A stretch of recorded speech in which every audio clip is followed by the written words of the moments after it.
Let's ride!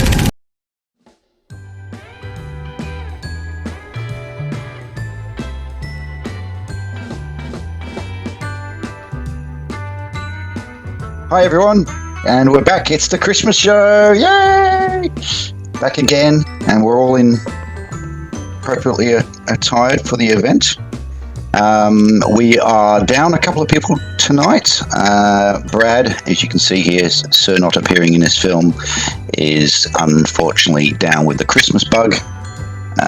And Debbie is currently in China, I think. Is that where she is? Yep. So she's meeting up with some family, so she also is not available.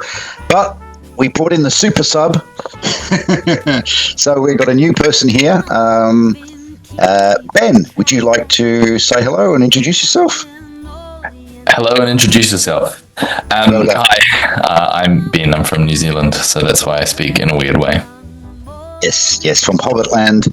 His feet are furry, and he likes second breakfast, which I think we're almost due for second breakfast now. It's about 10 o'clock Melbourne time, so that'd be lunchtime in New Zealand, wouldn't it? But you actually are residing in Australia, aren't you? Yes, I'm not actually in New Zealand. Yeah. And just for full disclosure and background, have you ever played any of these sort of games before? No. Oh. But I know a lot about it. Fresh meat. I know all the stuff, just never had the friends. Okay. Yeah. You smoked, but you didn't inhale. That's an old reference. Yes. All right, and of course we've got Murph. Murph's back. Yay! Enjoying the life of leisure that he has. Am I ever? Any major plans for your retirement at this stage, or you're oh, lost my books. Okay. Yeah. Any retirement plans? No, not right now. I'm just puttering around the house, just getting things done. You know, I think that I'm on top of things. We get a windstorm and trees come down, and I got to cut them up. And yes, I've heard that. It's amazing how some people get very, very busy once they retire. Yeah, but it's busy because you choose to be. Yes, that's right. Yeah. I've got a few more years to go before I cross that finish line. Well, if it helps, yeah. You can read my Yelp review. I have it at 5 stars. Recommend. Yeah, excellent. And of course we have Tracy. Yes, how are we going, Tracy? Very good. I thought I was muted. I was like celebrating silently because I just assumed I was muted. So hopefully I didn't say anything inappropriate. No. Yet. I'm good. Not ready for Christmas, and don't know if I will be, but we'll do with it. I got a turkey. That's what's important. I just got a turkey. I had a real trouble getting a turkey this year. Oh wow, really?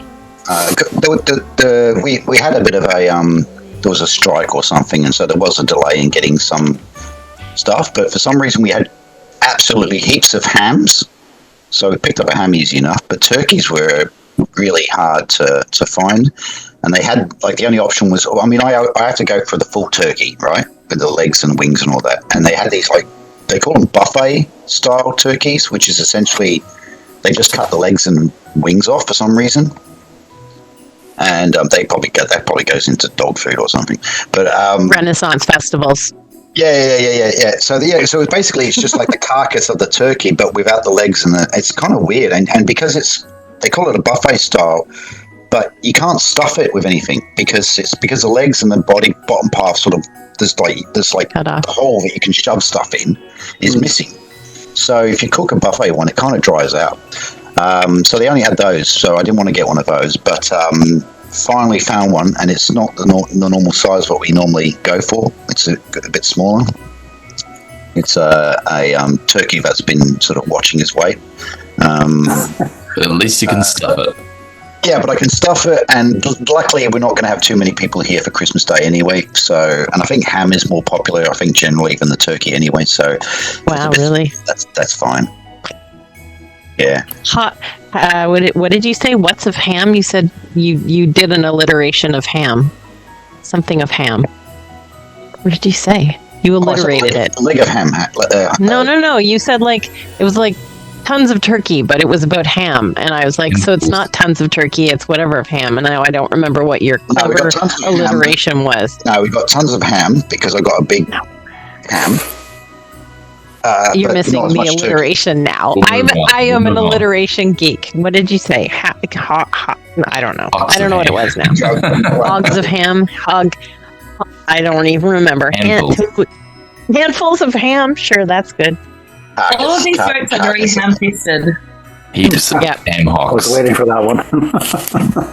I think it is technically a hock, isn't it? If it's got the it's a bit. Yeah, actually, the bit we've got is we haven't got the thin bit down the end. We've got the thicker bit at the other end. So this is the whole episode, by the way. It's just us talking. We're just going to talk about ham.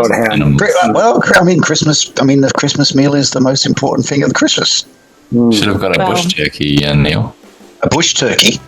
What's a bush turkey? Is that like a kangaroo? Is that a kangaroo that you just sort of pick off the road, like roadkill or something? They're bush turkeys. They're literally bush turkeys that live near me in Sydney. Like bin chickens, bush turkey. Yeah, they're bush turkeys. They're literally called a bush turkey. Isn't a bin chicken a pigeon? No, it's an ibis. Ibis. I don't know. I'm missing this. And M. We haven't done the introduction. Finished the introductions. M. Hello.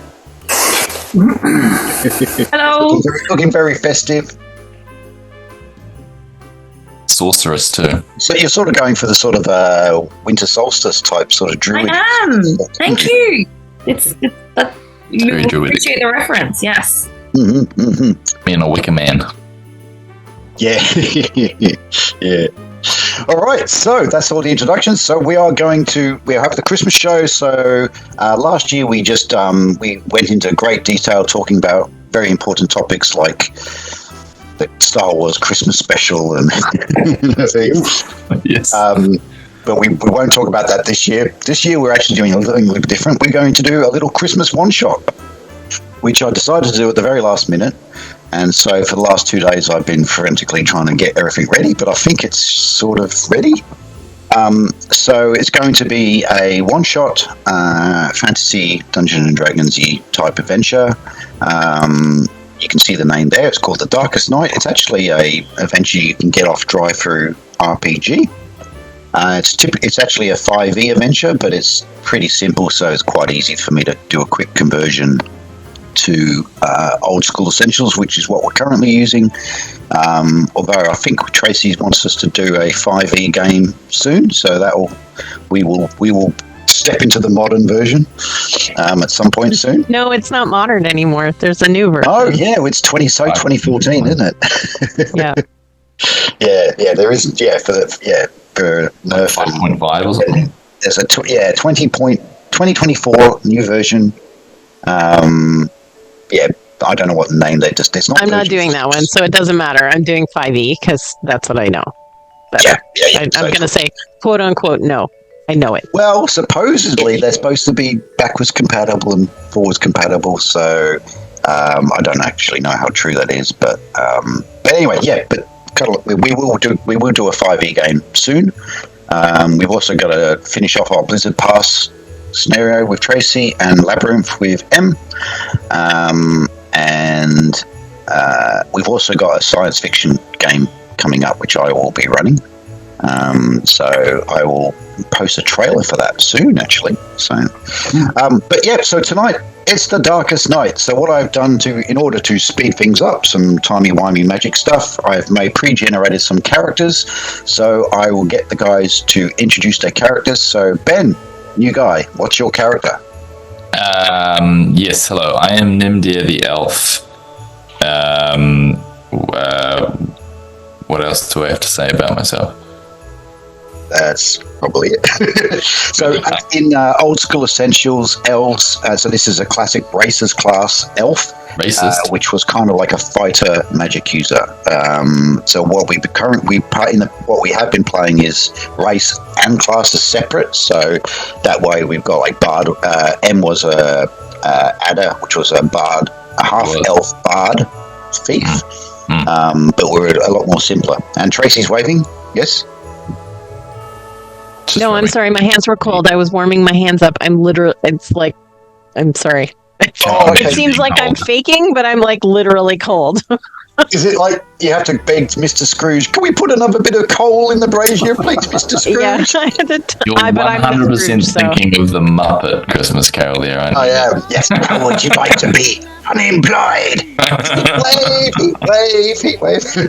Shivering little rats. Oh, I must watch that. I have to watch that every year. There's a few films I If watch. you go on Disney Plus, if you go into the special things, you can watch the extended version of it. I didn't know. Extended version. Yeah. Oh, okay. Yeah. Well, I'll be doing that. Go into the extras under it, and there's an extended version. The Muppet version of Christmas Carol is actually one of the best versions of the Christmas Carol, just as a standalone version. So yeah, I watched that. And what's the other film I like watching? Die Die Hard.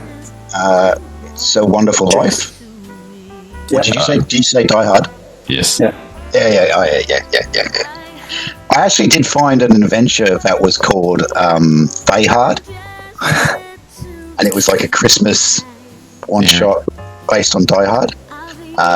But it's too big. I think it'll probably go for about. I reckon it's actually a 2-shot, it's not a 1-shot. So I settled on this one instead.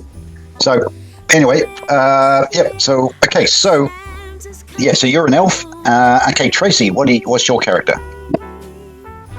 I am Florence Adams, a human cleric, and I don't know that I've played a cleric before, so I'm looking forward to some heals. You're all welcome in advance. And I chose my orison as, what is it called? So I get it right. It is Meal Blessing, just so you know. Oh, okay. I better put that in there. Yeah, that's cool. So if I throw you a meatball in the middle of a fight, eat it. Meatball. Meatball. Oh well, it's Christmas, so you've got to do the blessing of the Christmas meal and all that. That's right. Em, what are you playing? So I am Damaris Needle the Sorceress. I came from a humble farming background until I stumbled upon my true destiny, and I went down the dark path of sorcery and struck out on my own, and now here I am joining this merry band. Magic user, human magic user, cool.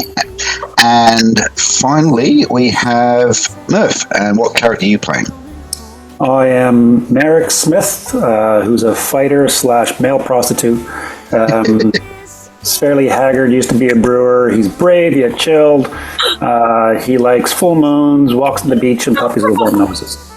Pina coladas getting caught in the rain. I didn't know we had to prepare all of this. You like puppies with what? Warm noses. Oh, okay. I'm glad. I thought you were talking about how you're going to like serve puppy to eat. Already we got the usual conflict. It's Clover and Freddie all over again. Stuff with moly. Yes, moly. Good times. All right, so that's all the introductions done. So we will go straight into it. So, your backstory is you live in the town of. Let me show you. You live in the town of Iceville. Dun, dun, dun, dun. It's going to show you. Is that going to show update? Waiting for the big reveal there. Yeah. Sounds like Hey. There you go. a cool play. How Christmas is that? So there's the wind. So Iceville is this idyllic little mining town nestled in the mountains, snow-capped mountains. A tranquil place with lots of lovely little kids running around in the snow, making snowmen and throwing snowballs, and the smell of the sounds and things of. It's not Christmas; it's Kringlefest. Everyone, Kringlefest. Christmas from Wish. Yes. Yeah, you click add to cart. The LD version. Yeah. That's Kringlefest. You are in Iceville, and they really spend a lot of time thinking about the name of the town. But yeah, and because it is like the eve of Kringlefest, and you are in. Everyone is gathering into the local tavern where you are reveling in the sounds and the music. There's a bard there playing musical sort of festive songs, and everyone is happy, and the kids are running around excited because tomorrow is Kringlefest, and Kringle is this benevolent person that brings presents to the children, and there's lots of merrymaking, lots of the ale and the wine and everything is flowing freely.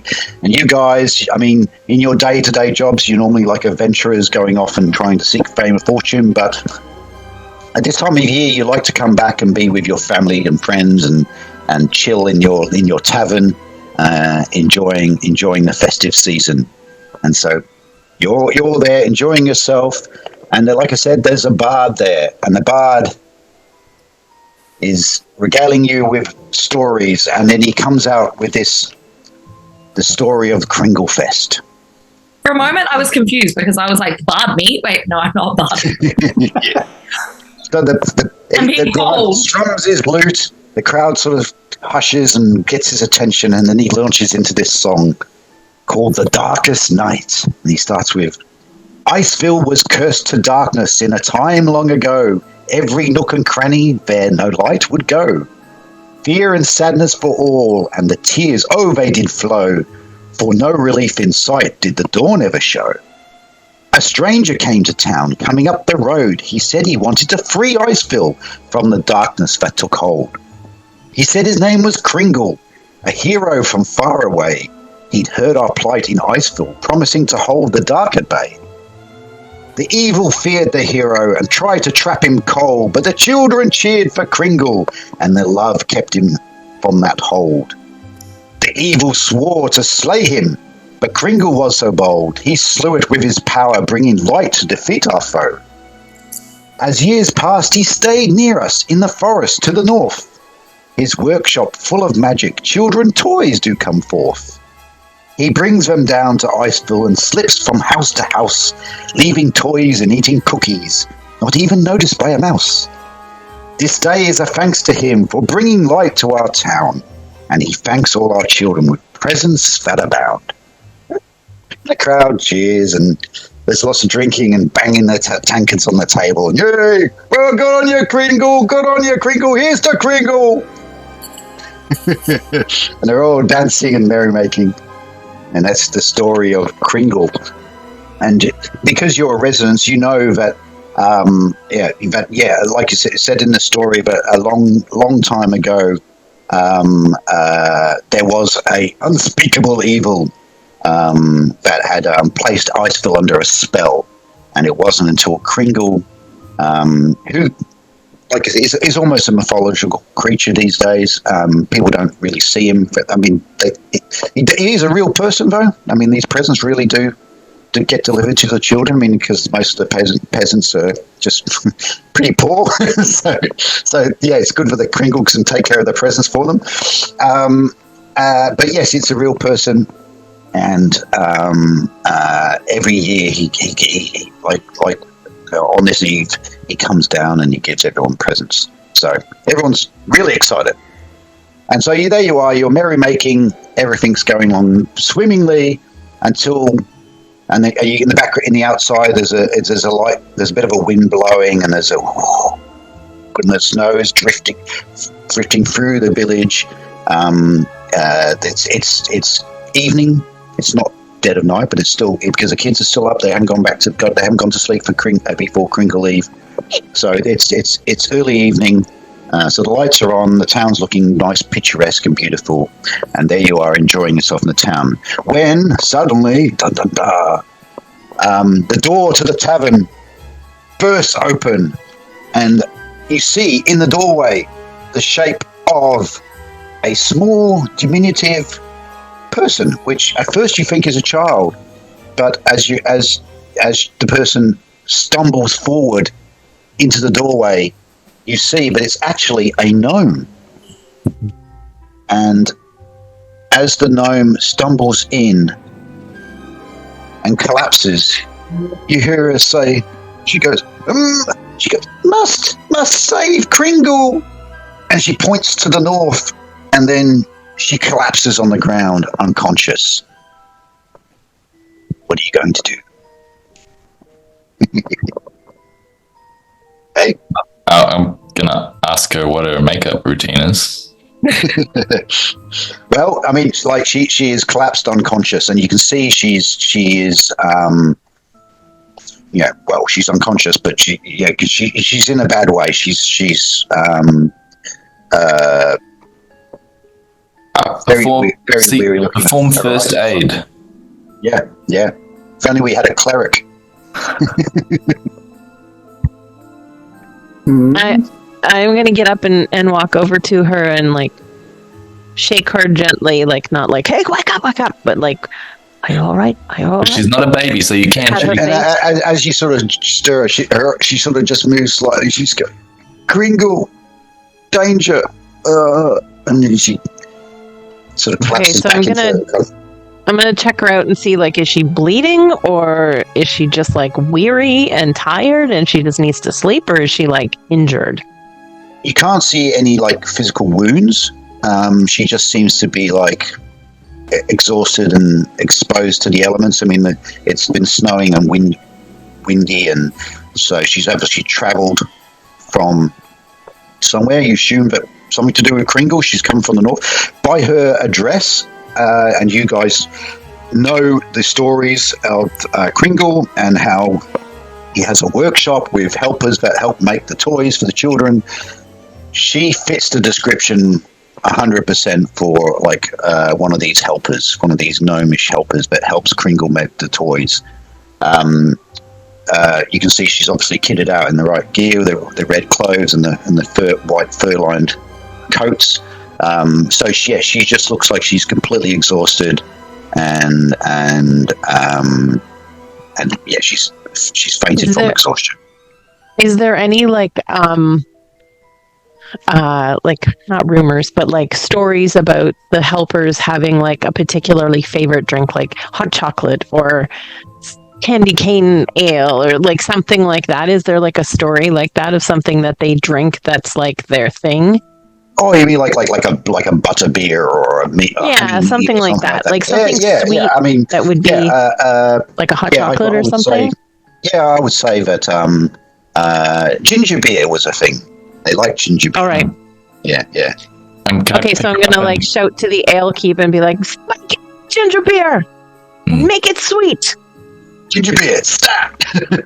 Can we pick her up and take her to the fire? Yeah, okay. That's a good idea. Pick her up because you guys are human, so it's a gnome, so you can pick her up very easily. Yeah, so let's get her by the fire, warm her up. Yeah, and you take her over to the fire. The barkeep brings over a tankard of ginger beer, and you sort of put her in a chair, and she's still kind of just falling in and out of unconsciousness, and she sort of just, her eyes are opening a little bit, and then you hold the ginger beer to her mouth and try and pour it down her, and she sort of, you see her sort of instinctively drink a little bit, and then she coughs and splutters, and it all comes down her coat and all that, and she's still sort of like, Kringle. I don't think we're getting any more information from this gnome. Well, we haven't actually asked her. We've just tried to ascertain if she's hurt. Florence Adams, what are you asking? What happened to Kringle? What are you talking about? And so you sort of try and stir her a bit more and give her a bit more drink. And she sort of goes, Kringle in danger, taken prisoner. Save him. To the north. You must go to the north. I'm starting to get the feeling that he's in danger. Go ahead. Yeah, I think so too. And when the people here in the tavern hear her say this, some of the children start to get upset and go, "He said no Kringlefest. Where is Kringle? Is Kringle not coming?" And some of the parents are going sort of, "Oh no, I'm sure Timmy, you'll be okay. Tiny Tim, you'll be okay. I'm sure Kringle will come." And then they sort of look to you guys because you guys are adventurers. So most of these people are just humble peasants and miners. So you guys have a little bit of street cred in the village, being adventurers. So obviously they look to you and say, what do you think? You should maybe do something. Maybe. What do you Maybe think? we should go and find Kringle. Yeah, let's get up north. I think we need to go and find the spirit of Christmas. I mean, Kringlefest. Kringlefest. Yes, we can't say Christmas is trademarked. Not trademark. Yes, Murph. Can I finish what was that, Murph? beer first? Oh, you can finish. Yeah. Well, I mean, Santa is Coca-Cola, isn't it? Just want to finish my beer. Finish your beer first, and then Florence is going to look at him and down her beer and be like, "Amateur." Yes. So the game is now. The rest of the adventure will be just a beer drinking game in the tavern. Okay. Roll D8 for intoxication. And before I go, I'm going to look at the children who are like, "Oh, so sad, we're not going to get presents," and say, maybe we should all think about others before ourselves, and maybe think about what we could do for Mr. Kringle, who might be hurt. And one little tiny Tim goes to you. Shut up, lady! I've got a life expectancy of 6 months. What are you talking about? Excuse me, Florence Adams. Ourselves, or should we think about our elves? Oh. About elves. Yes. I mean, Complaints so to the people who do the actual healing maybe should think about healing the person who's hurt. All right. So that's where we're at. Yeah, Kringle, whoever that person is in danger. So, will you guys take the challenge? Will you accept the quest to save Kringlefest? Yes, we accept. Let's go. Okay, let's go to the Batmobile. And okay, so Holly is the gnome, as you find out shortly after when you were able to get a little bit more information out of her. But essentially, Holly the gnome, yes. This is like Hallmark Christmas movie. yes. We're just yes, it's a Hallmark movie. We're going to have some executive woman from New York is going to come into the village and fall in love with the lumberjack or something like that. That's what's going to happen. Mistletoe. Yes. My small business bakery. Yes. All right. So with the task before you to save Kringlefest, rescue Kringle from whatever unspeakable evil has supposedly befallen him. You gather up your equipment. What was it? Merrick Smith, the fighter, dons his chainmail and grabs his sword and his shield, and he is ready. And what's the magic user's name, Em? Damaris Needle. Damaris just has her leather bag that I sling over my shoulder, and in it is my dagger and my sling, and I throw a few potions in there, and I look at the others and I say, let's just get going.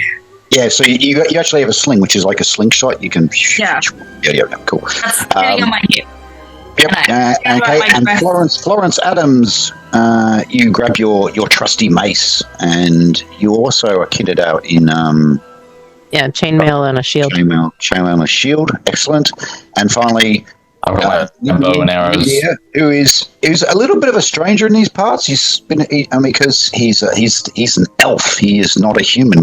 Pretty much everyone here, with the exception of the gnome, and occasionally there's a dwarf or something, or a halfling. But elves, being fairly aloof and tend to be a bit secretive and keep themselves. So you are a little bit of an outsider. But you grab you're wearing, I think, leather armor, and you also have your longbow.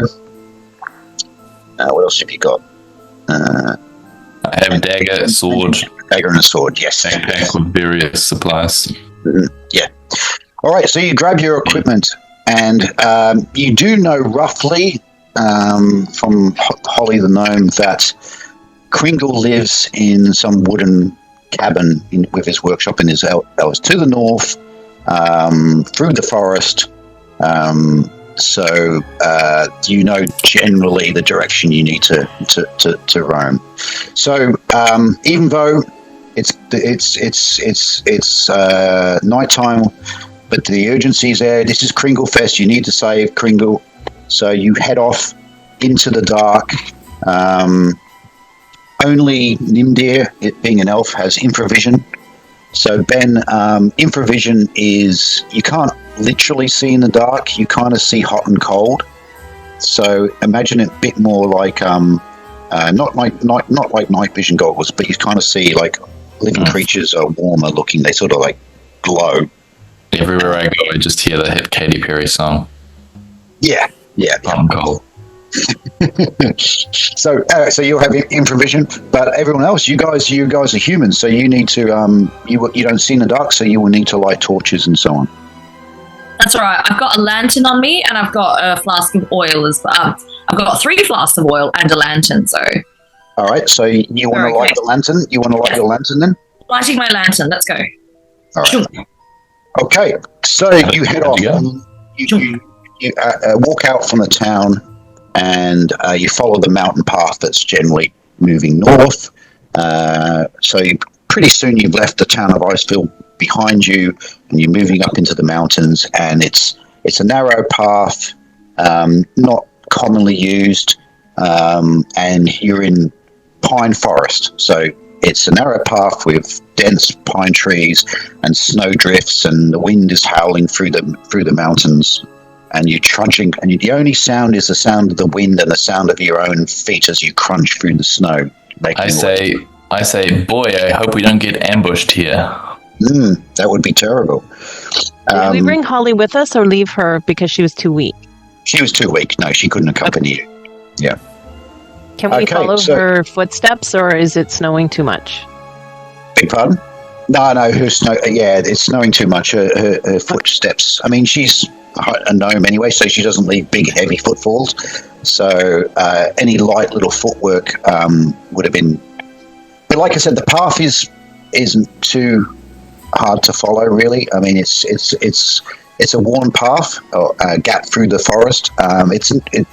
It's not used very much for trade or anything like that. But there's a couple of other smaller homesteads that you can pass as you walk along that are on the outskirts of the town. But pretty soon you're into the wilderness, and after you've been going for about an hour, you're trudging through the snow, and then you're coming to this more of a clearing area of the woods, and you immediately sort of start to get this strange sort of weird sort of feeling that there's something's not quite right as you approach this clearing. And the moon is in the air, so you've got a lantern, but there is a little bit of moonlight. But this clearing is you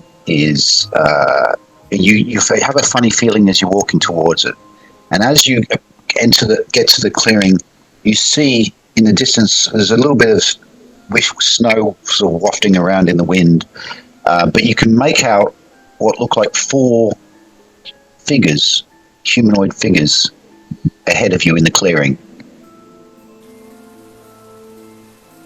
Creepy. They don't seem to be moving. They just seem to be still, and they're sort of standing in your path in the clearing. Do you want to approach closer, or? Has anyone got any relevant skills to detect them, or? Not anymore. I don't. Actually, being an elf, you notice that there isn't actually any sort of like glow off them. They're like ghosts. These are not people of this world. They don't seem to be moving, but are you going to try and go a bit closer and sort of make them out? They may not be real. Maybe they're sculptures or statues or people turned into stone. Go check them out. Yeah. Can I ask a question about clerics for a second? Yeah. I can turn undead. Yes, you can.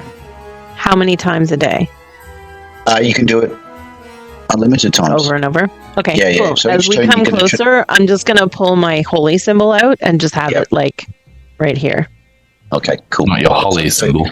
So not holly symbol, holy symbol. That's correct. So you've brandished your little religious symbol. Yep. And you still got your mace, and you're sort of moving forward. Everyone is sort of tentatively moving.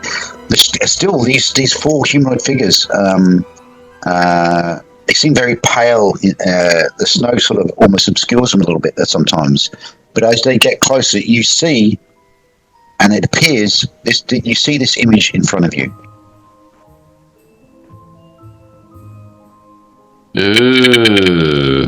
Ooh.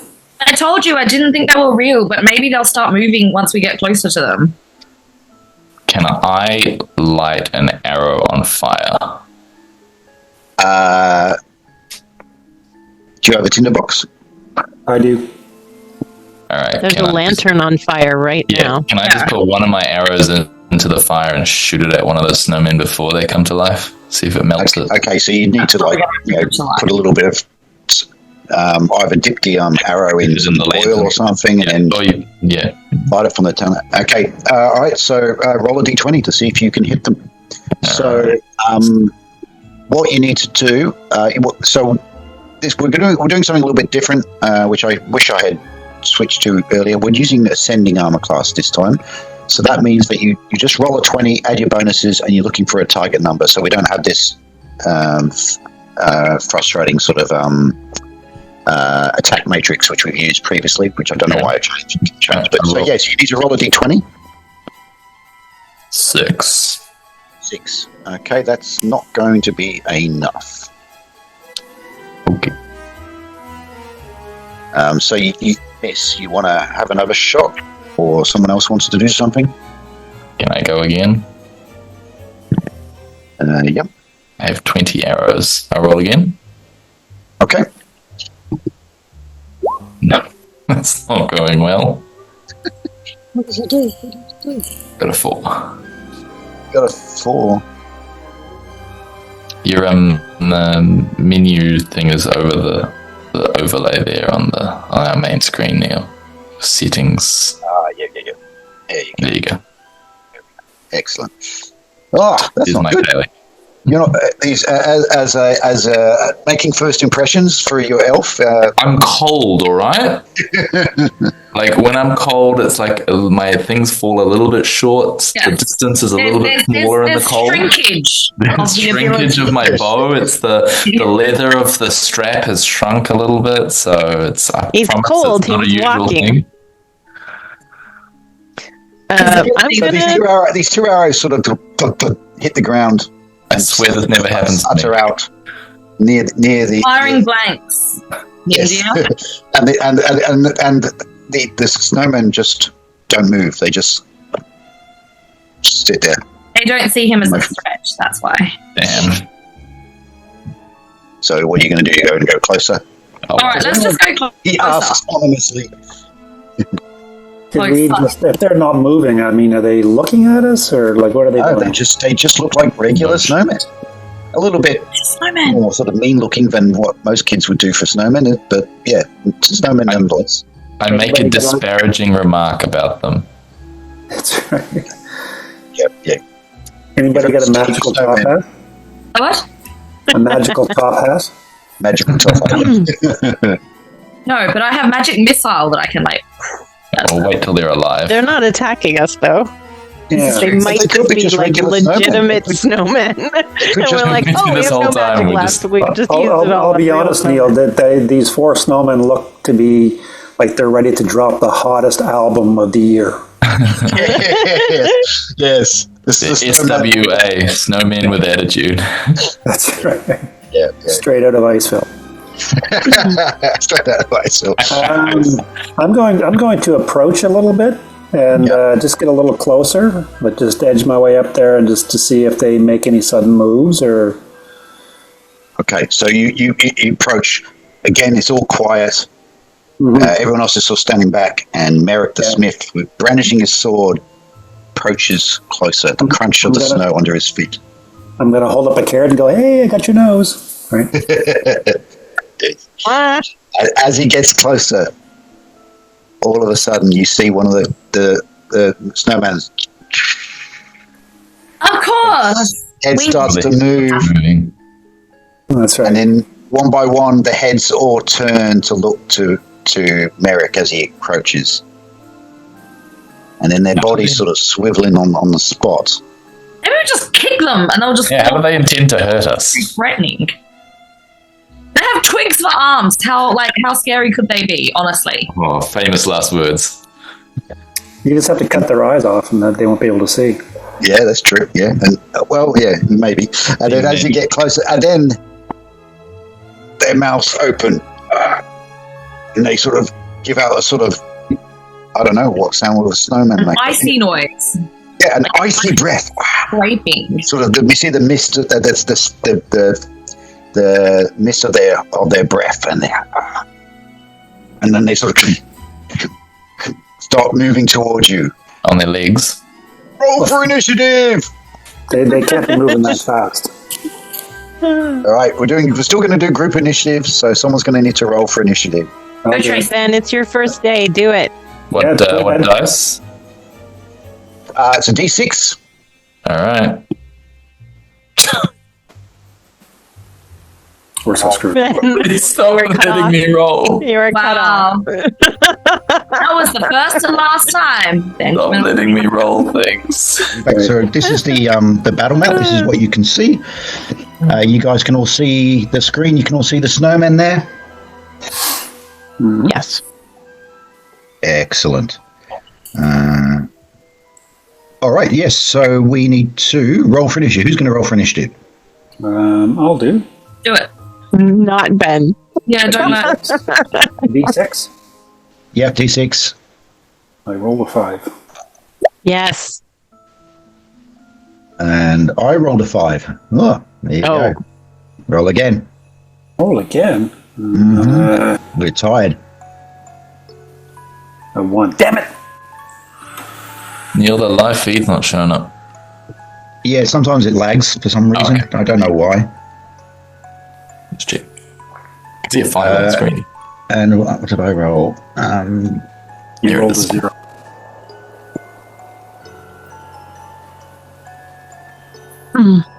Six. I rolled a 2. There you go. Right. Okay, that's refreshing live now. Okay, cool.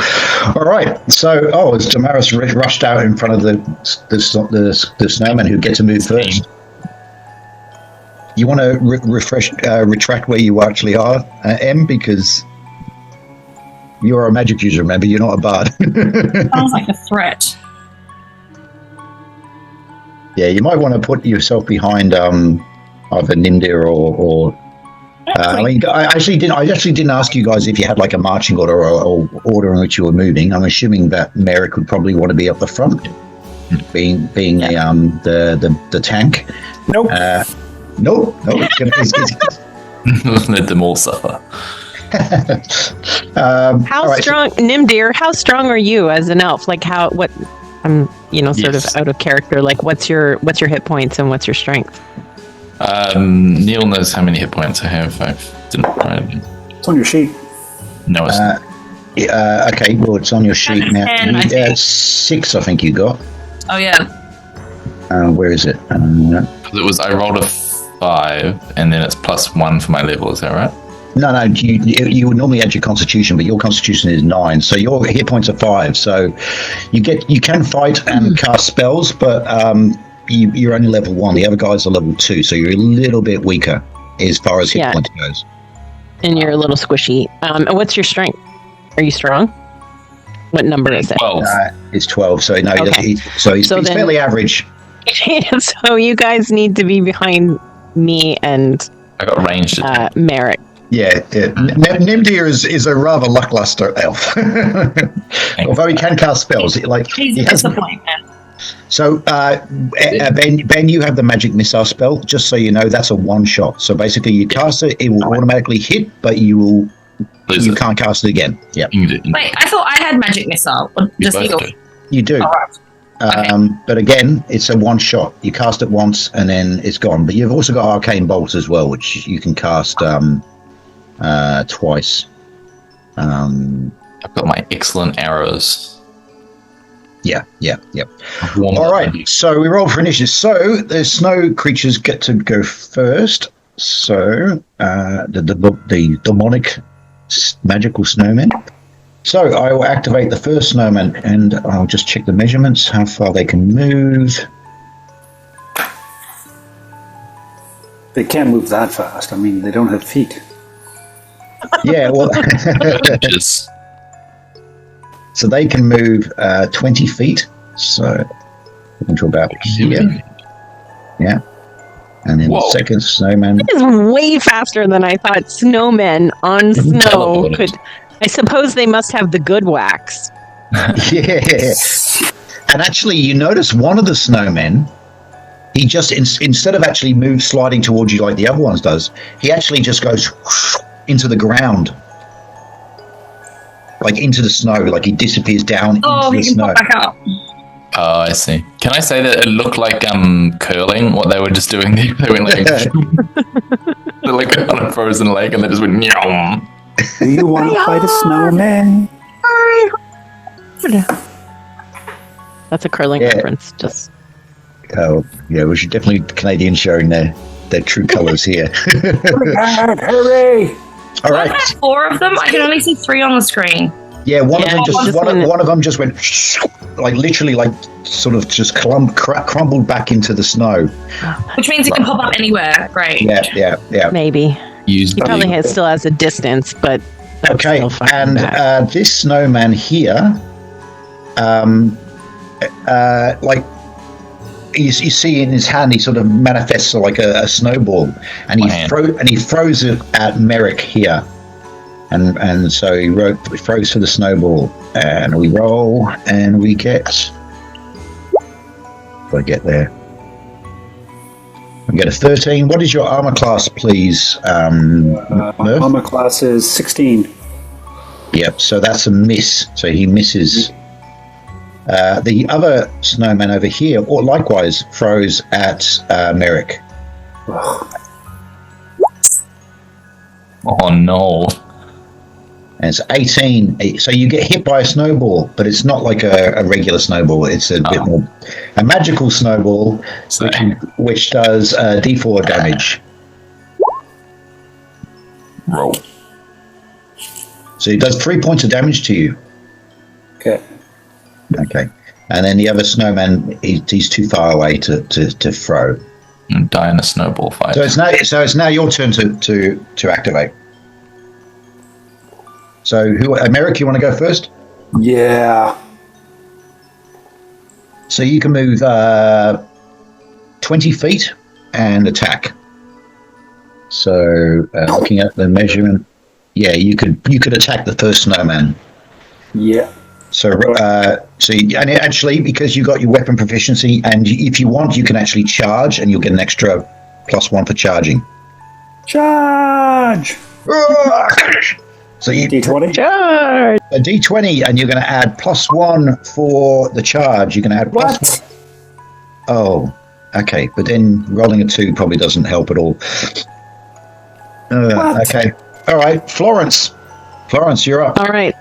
Florence, before I cast this, am I able to tell if these are undead versus some sort of mechanical or like golem or something that I won't be able to turn, or do I have to just guess? You have to guess, but I guess being a second level cleric, you've been around. It's not your first rodeo. You don't get an undead vibe from them. Right. Okay. Then I am going. Which is the second one that attacked? I was going to say Freyord. Merrick. That one there. Okay. Oh, that's too far. Right. My distance is probably only 20 feet. Let's have a look. 20 feet. Yep, you can get to it. And attack still? Yep, and attack, and you can do that charge as well. You get the +1 if you want. I can? Okay, I will do that, and I will mace him in the head. Okay, so you don't have that weapon proficiency that Merrick has, but you roll a d20, and then you're adding +1 for the charge, and your strength is 16. So you're going to add an extra +2, so you're adding +3 to your roll. So you're rolling a d20. Come on. Oh no. I think you guys have been knocking back the eggnog. Yeah, that's like 9, right? Is that what I'm hearing? 9? Yeah. But you need to move your character over next to the snowman. Oh yeah, sorry, I'll do that. So you want to kill a snowman? Do you want to bash a snowman? I will automatically penalise anyone who starts singing Frozen.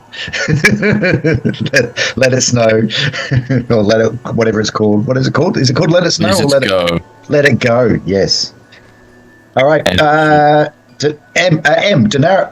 Danaris or Damaris, the magic user. What are you going to do? Damaris Needle. Full name, Yes. please. Beg I pardon? am not Danaris. What are you going to do? You can move 40 feet, and you can use a sling, or you can cast a spell, or. Can I set the sling bolts on fire, like the sling on fire? No, it's a rock. That's lame. Don't we have a light? Did you throw a lantern at a snowman when that melted or something? Well, it might shatter my lantern, so that might be a bit magical anyway. The arcane bolt cantrip. How often can I use it?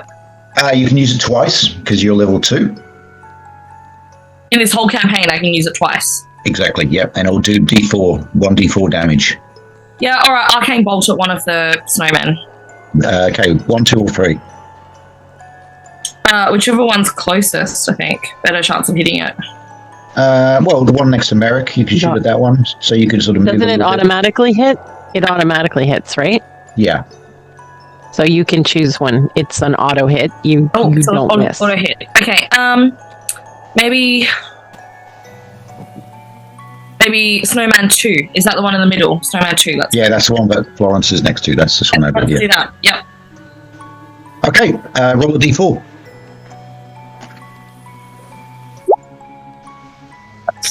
Four. Well done. Bravo. So as it hits it, it sort of recoils back and it gives out a sort of sound that magically animated skeleton snowmen make. And Nimdir. Hello. Can I just shoot one with my bow, maybe? Yep, and you can. Are you going to set it on fire again or not? If I can. I don't have anything on fire myself. You used M's lantern, didn't you? Yeah. If I can do that, that'd be good. So you can move up to her with your character, and then you can basically stick the arrow into the flame in the lantern, and then. Right. Done deal. All right. So roll a D20. Let's see this fail. Oh, there you go. That's more like it. Yeah, man.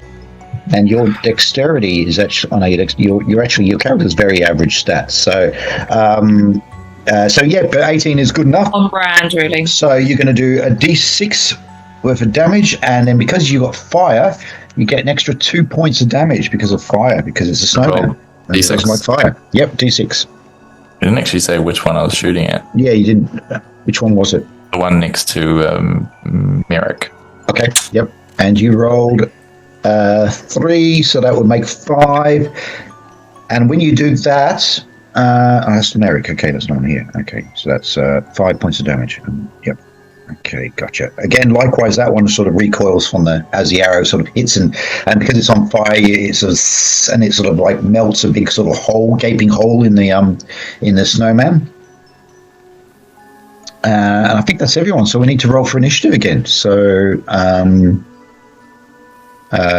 who's rolling for initiative this time? Me.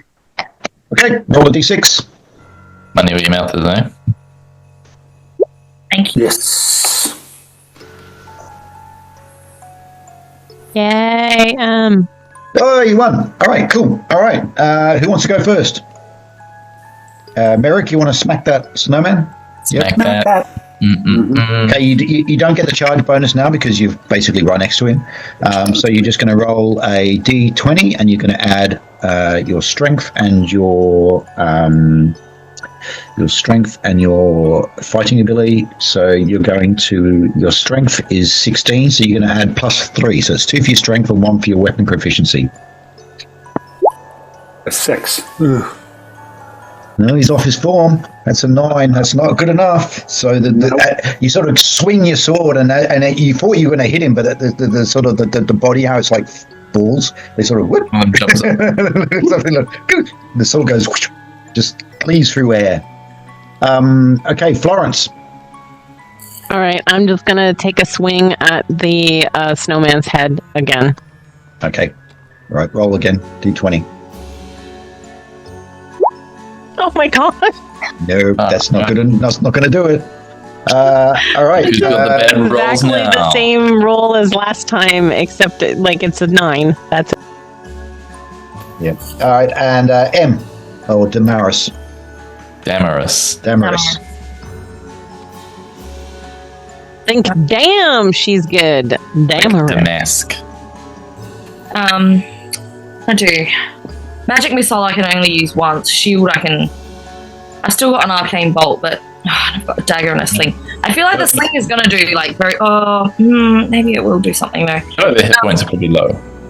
A sling does a D4 damage, the same as your arcane bolt. If you hit. All right, I'm going for the one near Merrick. Yep. All right. Throw you pull out your pouch, you pull a stone out, link it up, slings, and let it go. Roll a D20. Let it go. Ah, they're going to -1 hit point for that. You said it.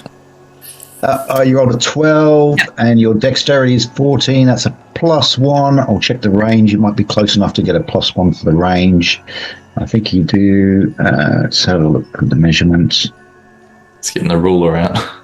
Yep, that's close enough. Just enough to hit. Yep, thanks. So roll a D4. Not bad. 2. Terrible, not bad. Feel it. So the stone smashes into its head, and a big chunk of its head sort of falls to the ground as just snow, obviously.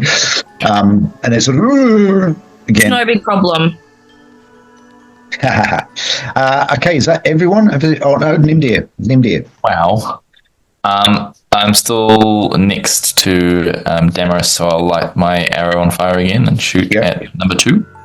The one next to Florence. Yes. Okay. Yep, that's fine. Roll your. That's 20 feet. That's actually close range for a bow. So add a +1. D20. Yep. That's it. That's good enough. That hits, and you roll a D6. Or glancing blow. Do I get the fire bonus? Oh, yes, it does. Yes, it's on fire. And actually, that's enough. That causes it to crumble, and it actually just falls to bits. It just becomes just a pile of snow in front of Florence, and she sort of looks as she's just actually missed with the mace, and then she just sees an arrow hit it, and then it just crumbles away. I'm in clutch. Right past my head. Yeah. You feel it go. The warmth. I'm like, ooh, that was warm. I was like, that was intentional. Right. I meant to do that. I wasn't trying to shoot you in the back of the head, Florence, I swear. I put a cigar in my mouth and do it again. And with that, it now becomes the snowman's turn to move. So, Where is the fourth one? M, move your character back, please. You're moving outside of your turn. No, I'm trying to move it because there's one stuck next to me. Yeah, I'll just move you across a little bit. I'm next to you, so you're setting my arrows on fire, and that's why I managed to kill that one. Oh, is that why they overlapped? Yeah, because I'm next to you. Yeah. Is it okay? Nah, move, elf. Don't touch me. Wow, we're being racist. Okay. This snowman here also suddenly disappears into the snow. Didn't like that.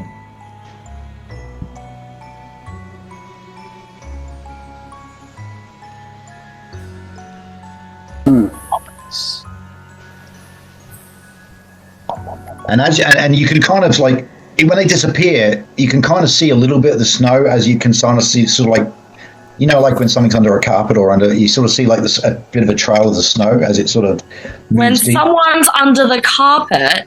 No, like in cartoons. It runs on the road. You see like sort of like so you see like a lump of the snow, and then it sort of just fades as it goes. Get the hammer out. Mm-hmm. Yeah. Like play whack-a-mole. But the one in front, that the snowman that is in front of Merrick attacks with his icy claws. Santa Claus. Kringle Kringle Yeah. claws. We're And under but he just swipes at air as Merrick deftly dodges. And it's time for initiative again. Oh, Has everybody rolled now except me? Yes. Yep. I'll go. Roll for Brad. Roll for Brad. No, apparently not. jeez. Jesus Christ. His birthday. Yep. Okay. Snowman are first. All right. First snowman again lunges at Merrick. Ouch. Oh, and that's what's your armor? Actually, what's your armor class, please, Murph? Is it 16? Isn't it? Yes. Okay. Yeah. So it's just enough for it to hit. Yeah. So it's going to do. Okay, it's a claw this time. It's not a snowball. It's going to do a bit more damage. 2 points. Okay, 2 points of damage. So a glancing blow on you, Merrick. Now, so you see Merrick gets hit by this snowman who goes, clap. And Florence, you're standing in the snow looking where the snowman, and then you hear a noise behind you, and the snowman comes up out of the snow behind you.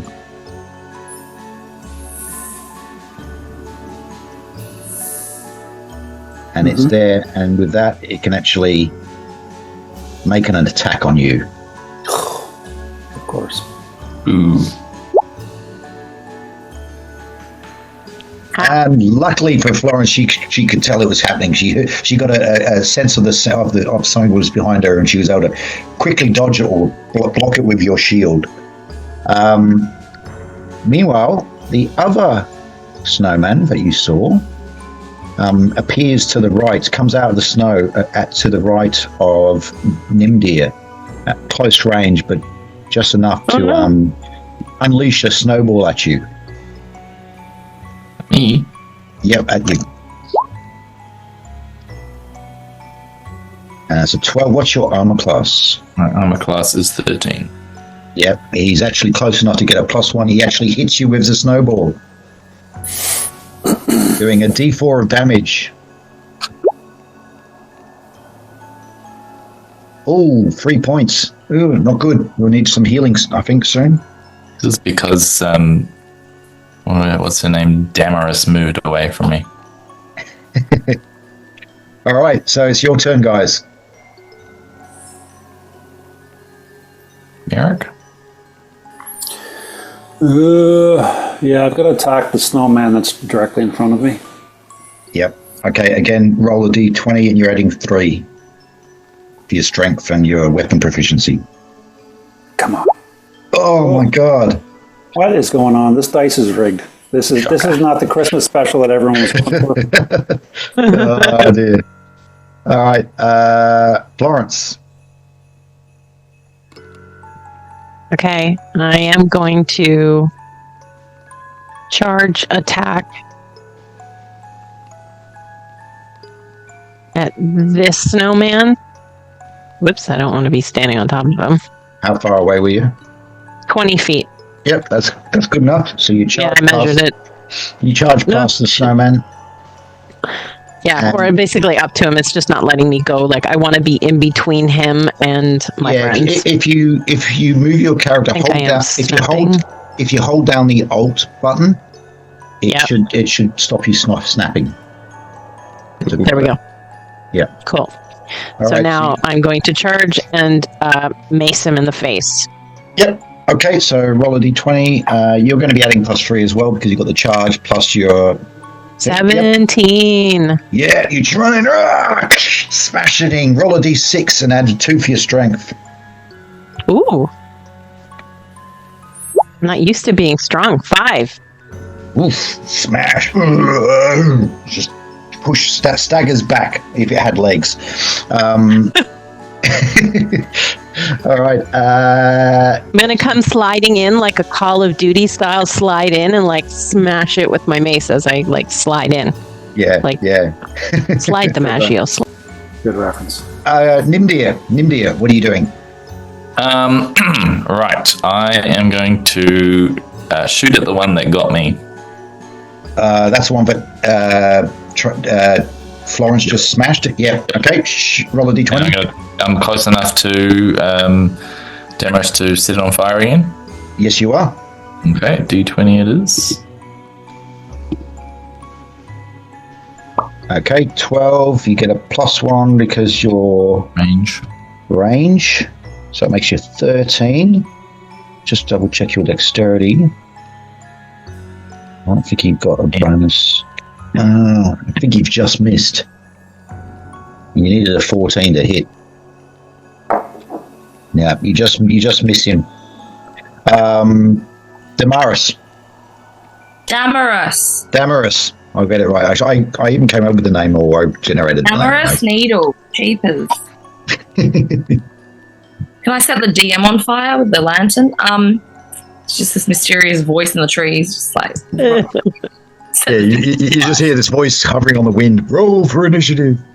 You missed. And it's like the Wizard of Oz, and you're actually just a little man hiding behind a tree. I'm actually the ghost of Christmas Present. Come with me and know me better, man. I miss It's Muppet Christmas Carol. Muppet Christmas, yes.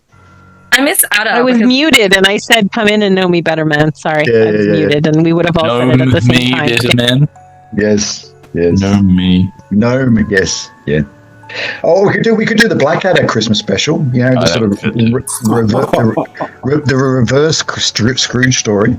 Yeah. I literally just said I miss being Ada, and you said we could do the Black Ada special. I know, I know you meant something different, but literally nobody heard me say it. I said I miss being Ada because I feel useless in this campaign. Well, you did some damage with your magical bolt. You've done damage with my little sling that did 2 points of damage. Oh, useless. Woo! I can whisper and read magic. Magic missile, and then.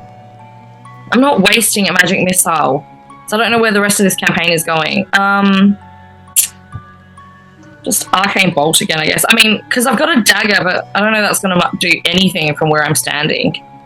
You still got your sling. You hit last time with your sling. Okay. You are actually carrying oil as well. I could throw oil on one of them. Oh. You could make like a Molotov cocktail with the oil.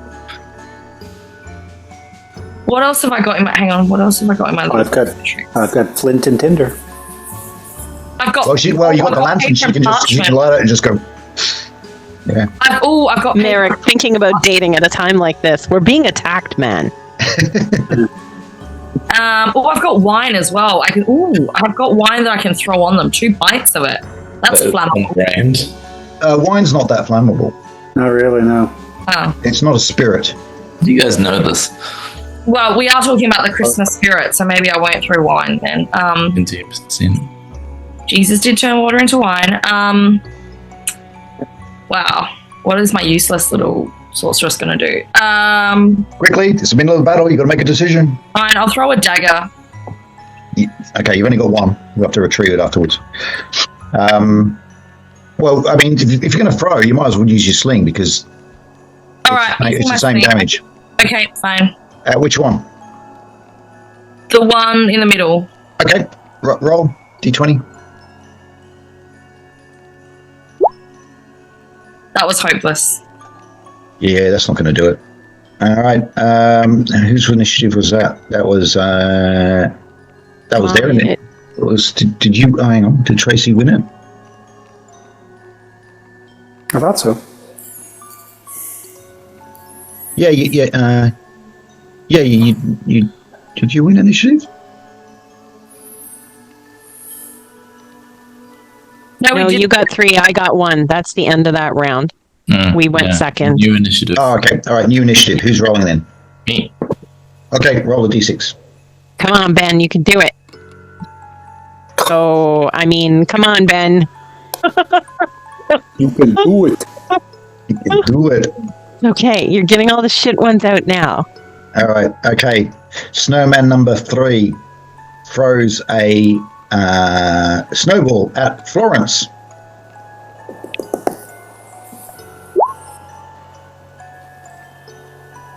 And misses terribly. Florence ducks. But at the same time, snowman number 4 is close enough now to go with his claws.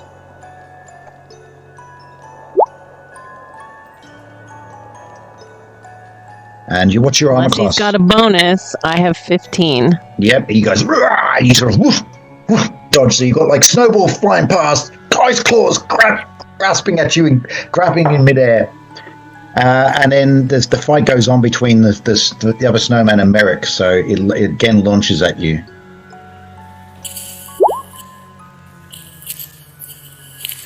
And misses terribly. All right, Merrick, time to shine. Time to finish off this snowman. Oh, come on. Do something. Where am I? Okay, so I'm going to cleave. Roll a d20. Yep. Come on. Big bucks, no Emmys. Big bucks, no Emmys. Oh, for the love of God. Wow. Oh, God. The bad luck we have. Jesus, if we didn't have bad luck, we'd have no luck at all. No, that's not Canceling that trip to Vegas. do you want to stay fighting, or do you want to move away, or Move away. The fighter moves. Run away! Run away! Do we just want to? How injured are you, Murph? Murph, how injured are you? Not too much. I had, 5 hit points? No, you started off with 10, I think. Yeah, but it's a one-shot deal, so I'm not going anywhere. There's no Sir Robin here. I'm staying. No, I'm trying to think who I need to heal. That's all. I'm like, He spits out some blood out of his nose. Come on! That's right. Didn't raise no quitter. That's right. Yeah. Doing my best alone. Come on, keep going. All right, Florence, you're up. all right, I will attack the one that's right here in front of me. Yep. All right, roll away. Roll D6, D20. Away. Oh, 13. That's enough. You hit. Do a D6 for your damage. Yes! You go, and there's just you smash the snowman into a cloud of snow, which just blows in the wind, and the little bits of twigs and all that just drop to the ground as it just collapses into I got his balls in my mouth. Oh, please. For the win. All right, Nimdir. No comment. So it's just 2 left, yes? That's right. Yes. I'll go for the one on the right. Okay. Same flaming Thanks. arrow. Yep. Okay. Roll your dice. That's no good. 9 plus 1. No, again. Yeah, you missed. Who's left? Damaris. Damaris! Oh my god. I'm going to deliberately say it worse next. It's going to progressively get worse, isn't it? Damaris. You can call me what you, I was about to say you can call me whatever you want. I'm the most useless character in this campaign. No. It's hard when you're a magic user, but you're not useless. I am. I haven't done anything. No, Yeah, you've absolutely done damage twice. Yeah, magic users when they're small and squishy, lower levels, they have to be very cagey the way they play and be a bit more imaginative in the way they do things. When they get higher levels, they just fireball and blast things. Just use a spell now because you know how long are you going to be able to keep fighting for? So you're slinging or you're arcane bolting or arcane bolt. All right, the one in the middle or the one next to Merrick? One next to Merrick. All right, you conjure up a blast of magical energy and you shoot it to the snowman, and the snowman just goes. I haven't even rolled. You don't need to. It's auto hit. All right. Hurrah. And kills the snowman, leaving one snowman left. Who's left to do? I think that's everyone, isn't it? That's it. Yeah. Okay, initiative. Initiative. Who's rolling? Who's rolling? I'll roll. Yerk. I'll roll.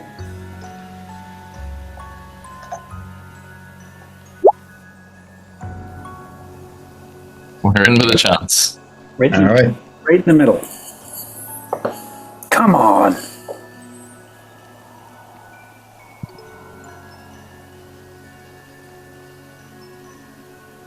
Have you rolled? Yeah. What did you get? What? No. What? Oh, hang on. And that I was That was me. That was me rolling. Yes. There you go. Yay! Kick rocks, nerd. Here we go. There you go. All right. charge at him. Merrick, Yeah. you're up. Charge. Charge! That's right. Charge. Boop. Yep. Charge. Rolling a d20. Yeah, roll a d20. Come on, high number. Come on. Oh my Higher. goodness. Most useless spider. Okay, Florence, it's all up to you now, I think. Wow, all up to you. Okay. You're charging in. All right, roll your d20. You're adding +3. Yeah, charging in. Shit, I think 12. That's 15? going to be enough with your plus +1 for your 15, charge, and yeah. I think your strength is 16. I think from memory.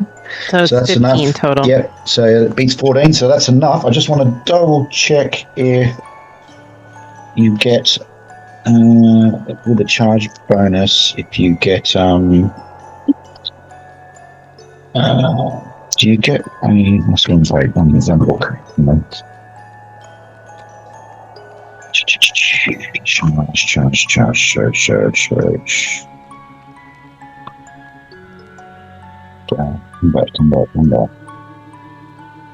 34. So you're going to roll a d6, add your 2 for your strength, and I'll just check if you're going to add an extra 1 for the charge. Let me just double check. Roll a 2. So far, 4 so far.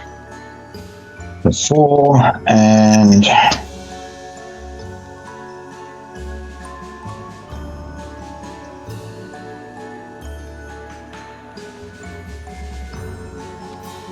no, it's just a bonus to it actually hitting, not to damage. Okay. Okay, So so you did 4 points of damage. Okay, yeah, it sort of stumbles back a bit. All right, Nimdir. Hello. I will my trusty usual flaming arrow. Yep. Okay, roll away. Yeah. Boy. Yes, he hits. Roll a d6 D6. +1. and put past the fire, and yes, likewise. And the last snowman falls to snow. Falls back to snow again, and it is dead. Well done. All right, so Bravo. I think there might be some healing required, I think. Mm-hmm. But my dice throws. Yeah. Can't heal your dice. I'm sorry. Mm. All right. So, quick question, Mhm. Nimdir.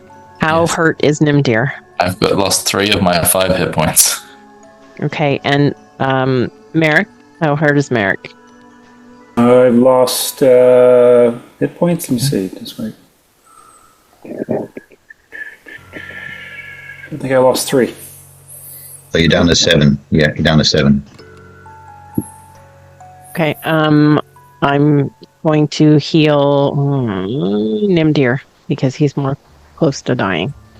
So you got what was your orisons you chose? I chose the blessing, the meal blessing, Yeah. which I have to have food to bless, which would give everybody a hit point, but not everybody needs it right now. So Well, you got rations. I think you're carrying rations. You could yeah. Okay, bless so some I'm gonna do 2 things. Yeah, but it's only good for 20 minutes. So, like, I didn't take any damage. Did I didn't take any damage. Demarus didn't take any. Did I say it right? Demarus? No. Also, I have to leave soon anyway, so. Oh, okay. Yeah. Okay. So who are you healing? You're healing Nimdir. I'm gonna heal Nimdir for now. Mm-hmm. Okay. So I'm gonna use my. I haven't done this. Cure light wounds. It's a 1d6 plus 1. Do I roll that or you roll that? You roll it. Okay. Oh, 7. okay, Nimdi, Wow. you're fully healed. Like overpowered. Come over. Be like, all right, It's a sorry, Festivus miracle. gotta touch you. Mhm. And I'm gonna Thank Make- you. make him whole. And then I'm gonna take a second, and I can only do this once. Right? Horizons can only be used once, right? Per day. Yes. Like you have to sleep, do you? Yeah. Yeah. 20 minutes. Or just have a sleep. Someone who eats the meal within 20 minutes heals 1 hit point. So you would only get 1 hit point back if I gave it to you now. Shit. Okay. How long would it take me to do this prayer if I needed to do it in a hurry? It says it's a short prayer. Yeah, you could do it in essentially Like you in pull a it out, turn? you sort of just go like this and you do some Gobby gobby. Latin, what's the Latin? The spirit of sanctity. Yeah, that's 100% that's it. it, Now you got it. Well, you got it in one. Yeah, blood of the Christ, blah blah blah. All that, yeah.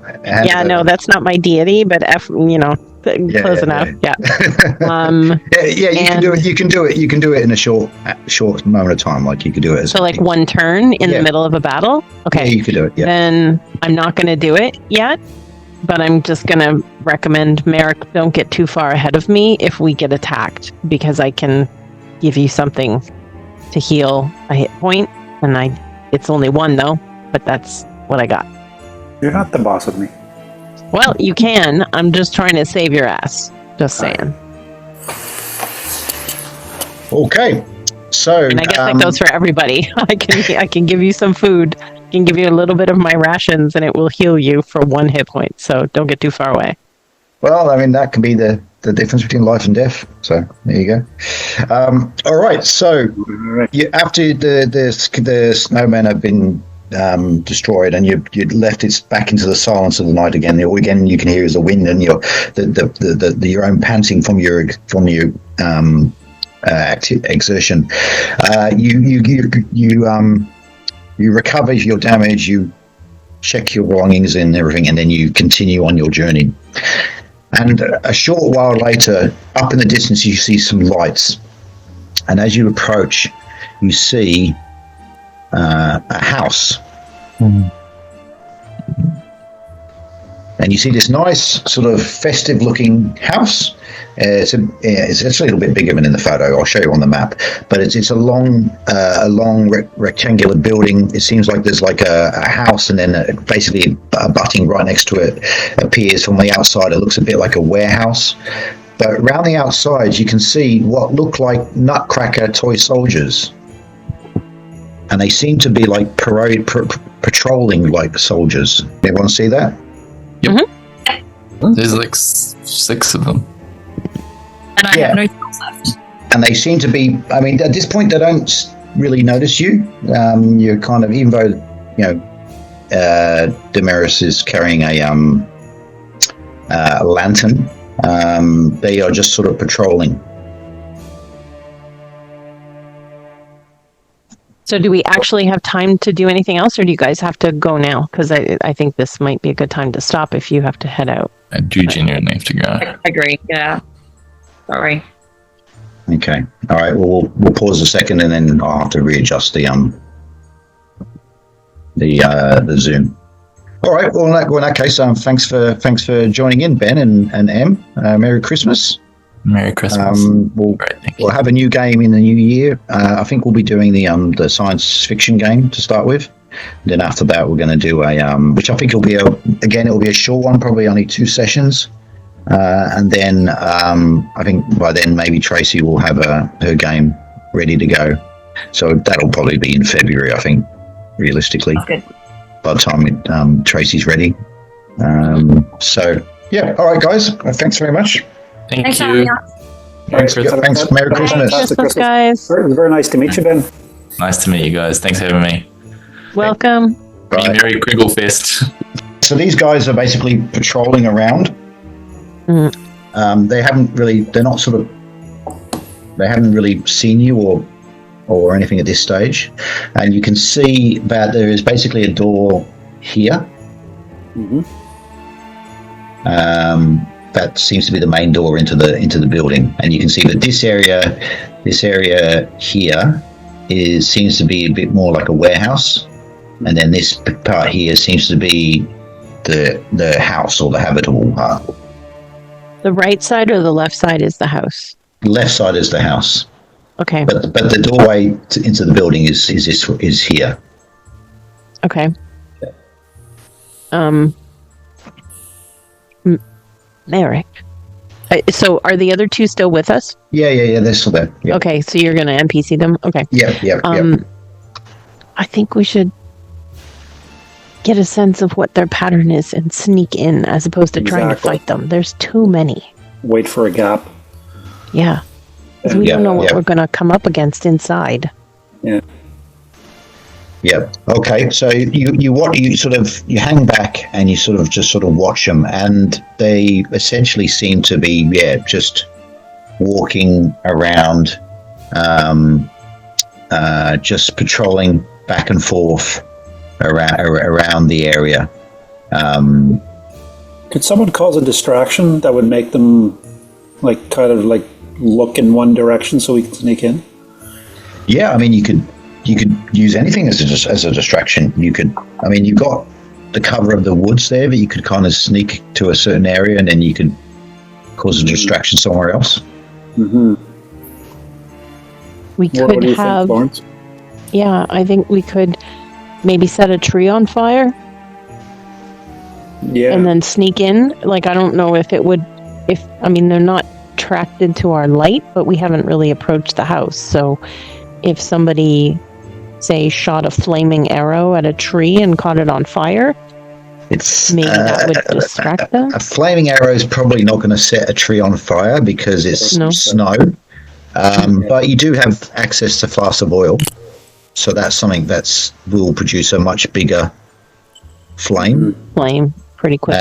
and so maybe not a whole big pine tree, but maybe a smaller bush or something might work. But if they're wooden soldiers, couldn't we set one of them on fire? No, you could, but that would obviously that would definitely be in get their combat attention. with them then. Yeah. I would. What if some tree where's Roll20 here? I don't even know if you can see it. So that's the entrance there, here. That's correct. That's the entrance. So you need to somehow clear that area. We really want them to be distracted by something like what's that in the back there? That appears to be like a stables. It might be too far. But we'd have to get over there, right? Yeah. So what if somebody went over here? Is that a short little wall here? That there is like a wooden fence, a short wooden fence that you could crouch down behind.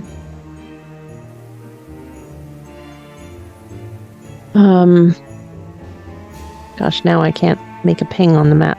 Interesting. Ping. Oh, there we go. It's not letting me ping anymore.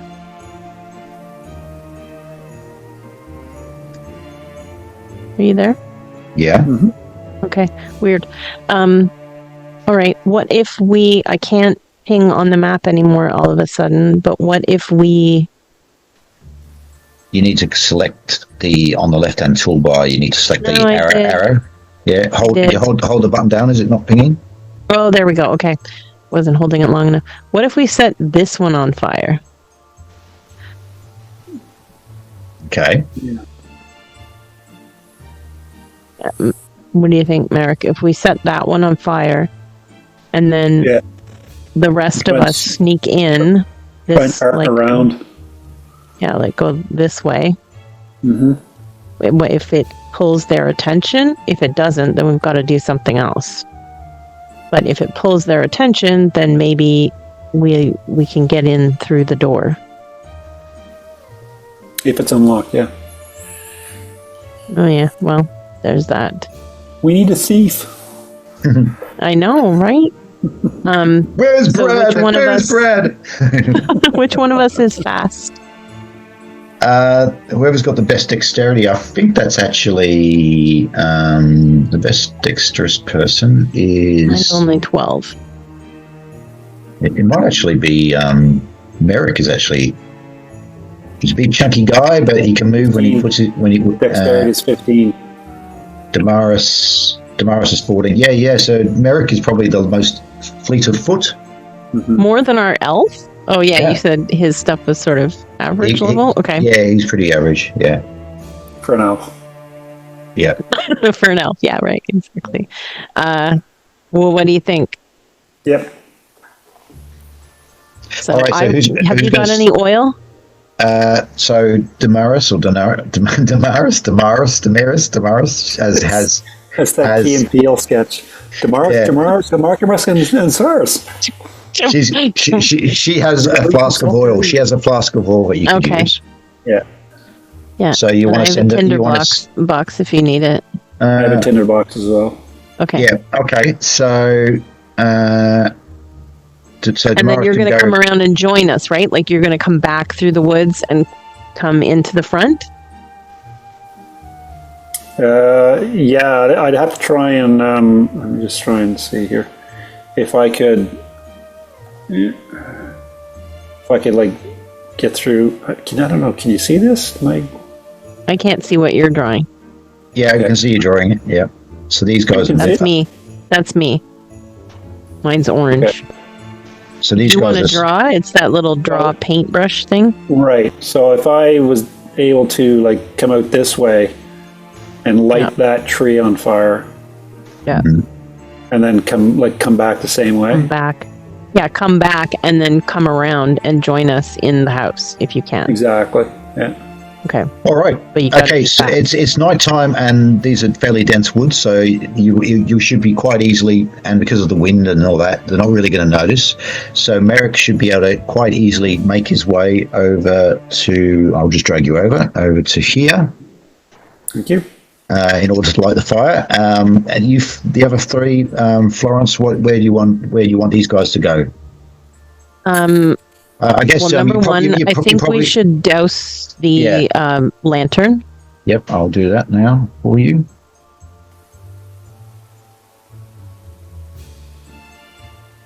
So it's light enough here that we can see, right? Without the lantern. Yeah, there's. I mean, obviously, there's light coming out of the house. The house. And nighttime with snow is surprisingly bright, even if the moon isn't up. Mm-hmm. Yeah. So, okay, so I am thinking. Let me just check zoom something. A little bit. Okay, someone else is emitting light for some reason. Who's emitting light? Is it Damaris? Named it. Okay, I don't know why that's showing the area glowing with light when you're actually. I've turned off the lights, but okay. So, all right, where you want to? You say okay. You see, douse the lantern, and where do you head off to?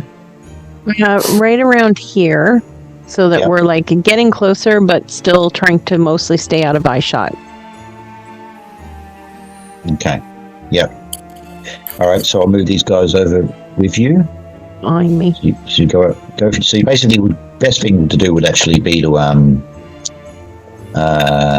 you sort of go through here, use the cover of the woods, and then come in from this direction. Okay, that's fair. Mm-hmm. Yeah. Okay, so you crouch down behind this woods, and you're waiting for the signal. Meanwhile, these guys are still moving around. What's the signal? You'll know it when I see it. Holy crap! The tree's on fire. Sorry. All right, so you're doing it, Merrick. All right, you light it. Okay, so this just starts to burn. It immediately gets the attention of this toy soldier, but moves over this way to investigate. Likewise, this one starts to move as well, and this one here starts to move. These ones are a bit further away. I'll just have to roll to see whether or not they actually notice it or not. that one does. So that one's going to start moving. Oh.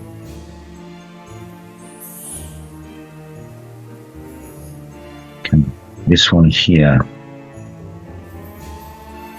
No, that one doesn't. And this one here. Not that. Likewise, that one doesn't as well. So that they just continue to move. So when you want to make a run for it. The other 4 have gone towards the woods, and those 2 are heading north of the building. Yeah, they're just continuing their patrol. Yeah. I think we should run for it, and Merrick will come and join us, because I think if we wait, we'll miss our opportunity. Yep. All right. I'll just measure the distance. 1 second. It's 50 feet. Okay, that's going to take 10, 15 seconds to get across. All right. Okay, so I'm just saying, we live in a town called Iceville or Icevale. I am wearing all white. All right, move yourself over, Florence. All right. Moving. Oh, not on the fence. There we go. Okay, you rush up against the door, boom, and then you're sort of looking around as the momentarily the toy soldiers have their backs turned to you, and you sort of check the door, and it's not locked. Hey. All right. And you can open it. All right. Let's step in. You guys step in straight away. Okay. I think so, but we're gonna stay by the door. Hopefully they're not standing right there behind the door. Actually, oh well, too late. I said we step in, so we step in. See, should have checked. Should have peeked. All right. Okay. So you've gone inside. Merrick, what about you? I'm going to zip down this way to the trees. Yep. Okay. Okay, so that fire is well in hand now on that bush. It's burning quite well. Mm-hmm. Okay, you're going to have to make a run for it. I'm going. All right, and I want you to. Actually, I need to roll to see if they see you. Okay. All right, move yourself to the doorway. I did. Oh, well done. Booga. Okay, you make it to the door, and you quickly open it, and then step inside. Yeah. And when you're inside, you can see you're in a warehouse, and it's full of presents and boxes and festive cheer. Look. I'm imagining the music that happens when Scrooge walks into the room with the ghost of Christmas present.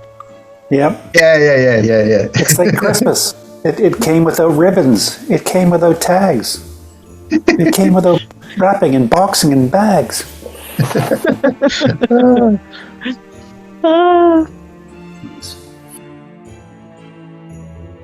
Okay, so you've just stepped inside the doorway, and you can see you're obviously in a warehouse, and there's lots of boxes and crates of different things. Some things seems to be obviously boxes that are full with toys, but there's other stuff in here as well. Mm-hmm. Right. There's no one else appears to be in this area.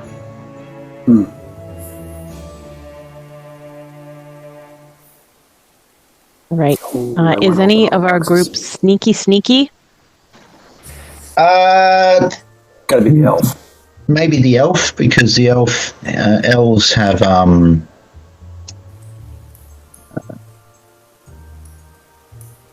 They can detect secret doors. They're good at listening at doors. The infravision.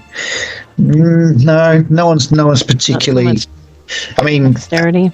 Damaris, the magic user, isn't wearing any armor, so she can move a little bit more quieter. I guess that's probably the closest you would have. You can see that at you can poke around the corner, but at the far end of the room is another pair of double doors which are closed. Okay. Yeah. Oh, okay. So we can't see into that other room because we can see it on the map, but we can't see it on your vision of it. Okay. So, I'm just gonna.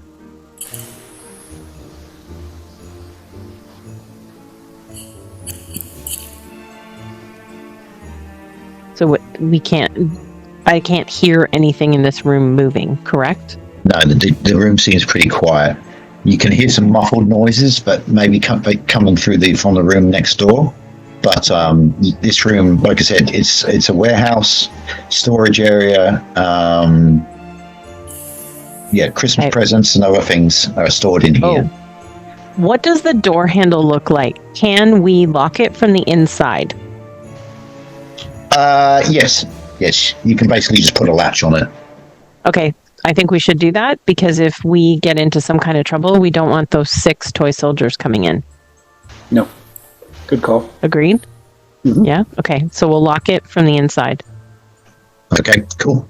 All right, you do that like it's just basically just a wooden latch that you sort of slide down, slot into place, and it stops it from being open from the outside. Okay. So, I mean, I guess we need to check the next room. What's his name? What's our elf's name again? Nimdir. If Nimdir's good at listening at doors, maybe we should get him to listen at the door and see if he can hear anything before we go into the next room. Absolutely. Okay. I still want to go up with him because there might be a trap or something, and I don't want him to die. So I'm going to go first, kind of like making sure there's no traps on the floor. Not checking for traps, but like I'll be bait kind of thing for traps, walking first. But so be as quiet Nimdir puts his head against the door and he sort of concentrates, and then he sort of whispers back. He goes, "I can hear like wooden, like sound of hammering and chiseling, like tools are being used on wood, and I can hear what sounds like the crackle of a fireplace, and the sound of heavy breathing." Is this Kringle's workshop? Well, yeah, but why would they be working if Kringle has been taken hostage? Does he have like slave labor? I don't know. I don't know. Or maybe they are being forced to make things that aren't toys? Maybe. I don't know. Maybe. Okay. I mean, there's a lot of stuff. There's a lot of stuff in this room. I mean, there's boxes which have toys, but it's a general storage room as well. So there's like other stuff stored in here. Is there any light we can see around the door? Like if we lie down on the floor, can we see anything? Or is it there's a little bit of light coming out from the door, and it kind of flickers, so it sort of suggests firelight. But we can't see anything. No. The door's reasonably snug. I mean, it wants to keep the drafts out in the winter. And there's no windows anywhere that we can peer in on the walls? Not in this. Actually, in this room, yes, there are some windows here and here, but it's obviously nighttime now, so. No, I meant to like peer into the next room. Oh no! That's solid. It's a solid wooden double door. All right. Okay. What if we just knock on the door and say we found a gnome wandering around? She calls herself Holly, and we brought her back. We want a reward. Because if it's Kringle in there, he's gonna be like, "Oh, I understand why you came and lied to me." But like, if it's a bad guy, he might fall for it. Okay. Or I don't know. Do you have another idea? I just don't know how to surprise whatever's behind this door. Like, if we open this big wooden door, what's the chances it's well oiled and no one's going to hear it? It's going to go, for sure. Yeah, and there's by the sounds of it, that they're fairly industrious in there, so there's probably more than a few things in there working away. Mm-hmm. So, yeah, or either that or say it's, pizza delivery. Right? Papa John's. That's right. Mistletoe delivery. I kind of love that. That might throw them off because they have no idea what this is. That's funny. That's funny. And I think if we just say like one voice, they won't know that there's like 4 of us. Yeah. We should use someone who has like a very feminine voice. I'm looking at you, Damaris. Okay. So Damaris comes over. We can say anywhere we want now because Em's not here anymore. Damaris. No, I'm saying Damaris. Damaris. Okay, yeah. I'm going to be on the side of the door so that if the door swings open, we can attack and protect her. Okay, Nimdi is getting a bow ready. So what's the plan? You're gonna you can do it, Tracy. You bang on the door and just call out, or what? Well, I want Damaris to kind of knock like weakly, like she's not strong, even though we know she's strong, and then call out with her like most feminine voice that it's mistletoe delivery. But Nimdir needs to back up because he's too squishy to be that close. Okay. I will stand back. As soon as she knocks, I want her to back up. Like I basically want to. Damaris she could probably pretend to do Holly, couldn't she? She could pretend to be Holly. That's if what I she was could thinking. do that, yeah. Yep. Okay. All right. Okay. So, all right, well, Tracy, you can do the role play. Knock on the door and call out. Hello, it's me, Holly. I got lost in the snow. Would someone let me in? I've got mistletoe for everyone. Okay, so you call out, and then it's just you suddenly hear the tools sort of stop. The tapping, because you can obviously hear it now because you're close up against the door, and then you hear what's a loud voice, sort of. You can't really kind of make out what it says, but and then that doesn't sound Christmassy. Is it getting closer? And then you hear the sound of a little footfall. Okay, and I want to push Damaris back so that she isn't in line of sight as soon as like the door opens. I'm just I'll be the battering ram because I hadn't taken any damage. So. Okay, and with that, the door opens and you see a gnome. Okay. And it looks, obviously similar size to Holly, kitted out in similar clothing. The door opens and the gnome sort of looks up at you, but the gnome has this sort of strange, sort of blank look on its face as it sort of looks at you, and it looks back and forth, sees that there's several of you there, and then it turns back and goes, "It's not Holly." What? And then it sort of opens the door, and you can see into the other room. You immediately see it is a workshop area, but there's also a lounge area. You see at some of the tables, you see gnomes that have been working industriously making toys, but this time you can see that the toys are more like evil-looking creatures and scary-looking things. They're not like rocking chairs and rocking horses and skittles and things like that. These seem to be nasty-looking contraptions. But a lot of them, several of them, just seem to be just completely oblivious to what's going on. They just seem to be just working. And then at the far end of this long room, you see sitting on what was probably Kringle's chair something from your nightmares. Oh God! You see, like a werewolf. You see the name of this creature is, like you said, you've heard stories of the evil Krampus. I was going to say. So you got a bag full of children somewhere? Yeah. And he sort of sees you, and he goes, "I am Krampus, and Iceville will live in darkness forever." Let's go back to here. I love that it's a demon. I love that it's a demon-looking thing. Well, that's what the bard's story was. Yeah. Yep. Okay, Well- so in this room you see two toy soldiers. You see the evil Krampus, who is just is big hairy beast-looking thing with massive sort of antler-type horns and claws on his hands, and he has cloven feet, and he's quite large. He's larger than sort of man size.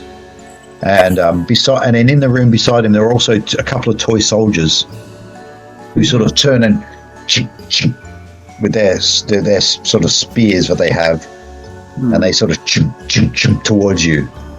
The little gnome that was there just basically stops and just sort of walks back to its workstation essentially, and continues to work, and they just completely ignore you. It's almost like they're sort of enchanted.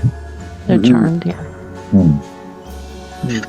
So the door's open, and he goes, I will grow in power from the pain and sorrow of the children trapped in eternal darkness.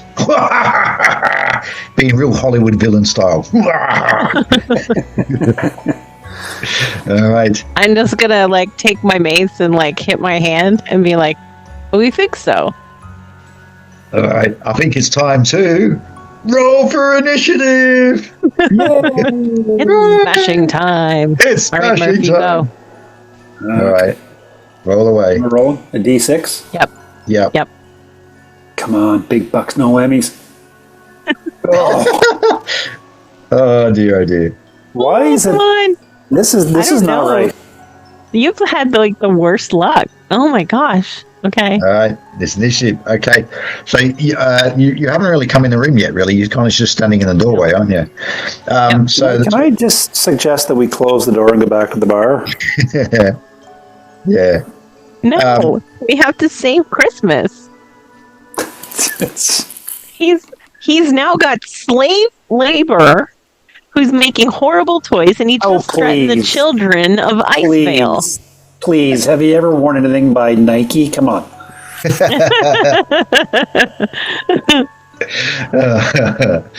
I'm not leaving a demon in Kris Kringle's chair.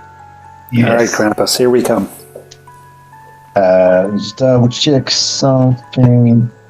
Actually, these guys are not carrying spears. I was incorrect. When they get closer, you realise they're carrying little muskets with little bayonets on the end of them. Okay, shield. bayonets. Okay, I thought they were going to shoot. And so he picks up and he goes, shield. shoots his musket at Florence. Yeah. East musket. But they're kind of toyish, so they're not it's kind of it's like almost like a pop gun sort of sound. Yeah.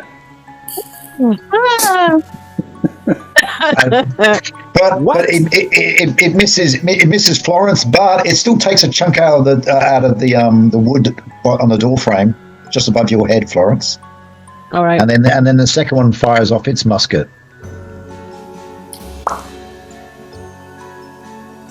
The noise. Oh, that one's going to hit me.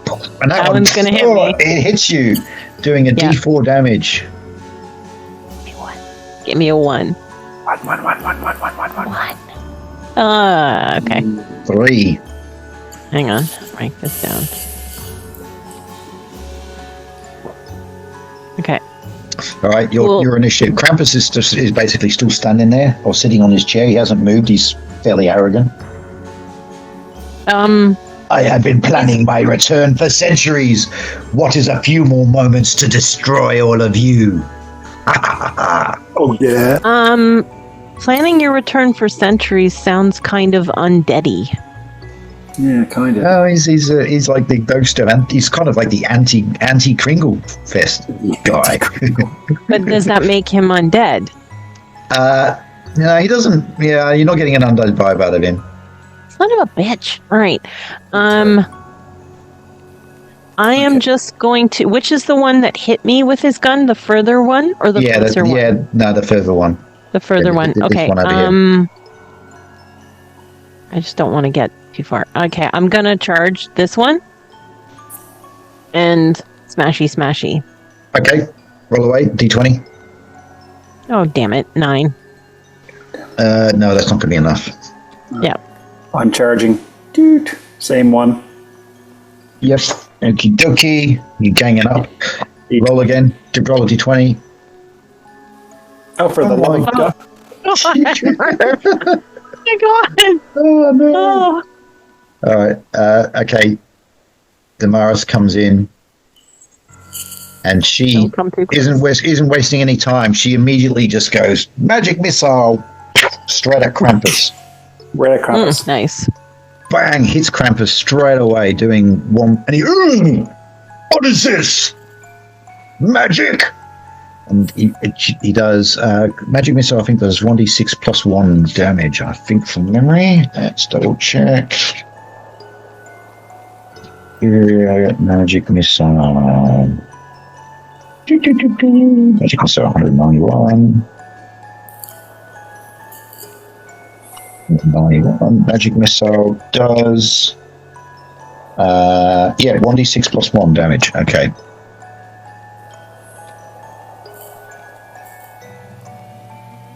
Ah, 3 points of damage on Krampus. Kick rock. And actually, when it hits Krampus, and he goes, what is this magic?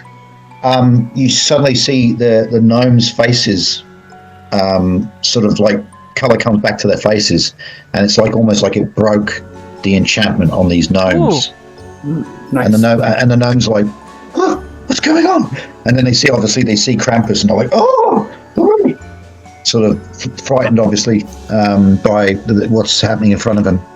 Nimdir comes in and shoots his arrow at the nearest toy soldier.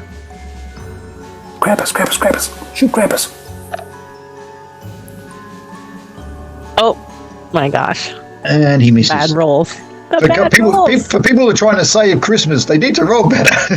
That's right. We need better dice. Come on, Kringle. I need dice for Christmas. All right, we need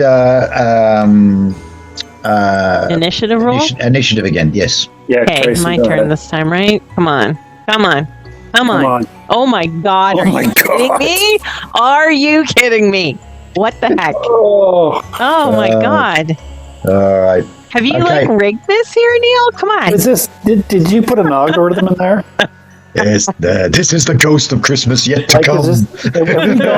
have we gone down shitty roll TikTok?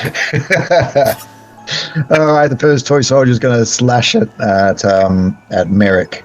Suck it. Stab it with his bayonet on it. Please, But shield. even though it looks kind of toyish, it still could do some. It's still pointy and damn it sharpy as Debbie would say. Splinterish, like a splinter. But I've got a shield, so that does not give me extra. Yeah, it helps you. It's included in your armor class, isn't He it? basically just stabs at you, and you just deftly sort of poof, knock it away with your shield. That's too bad. The second one goes for Florence, Okay. and also attacks.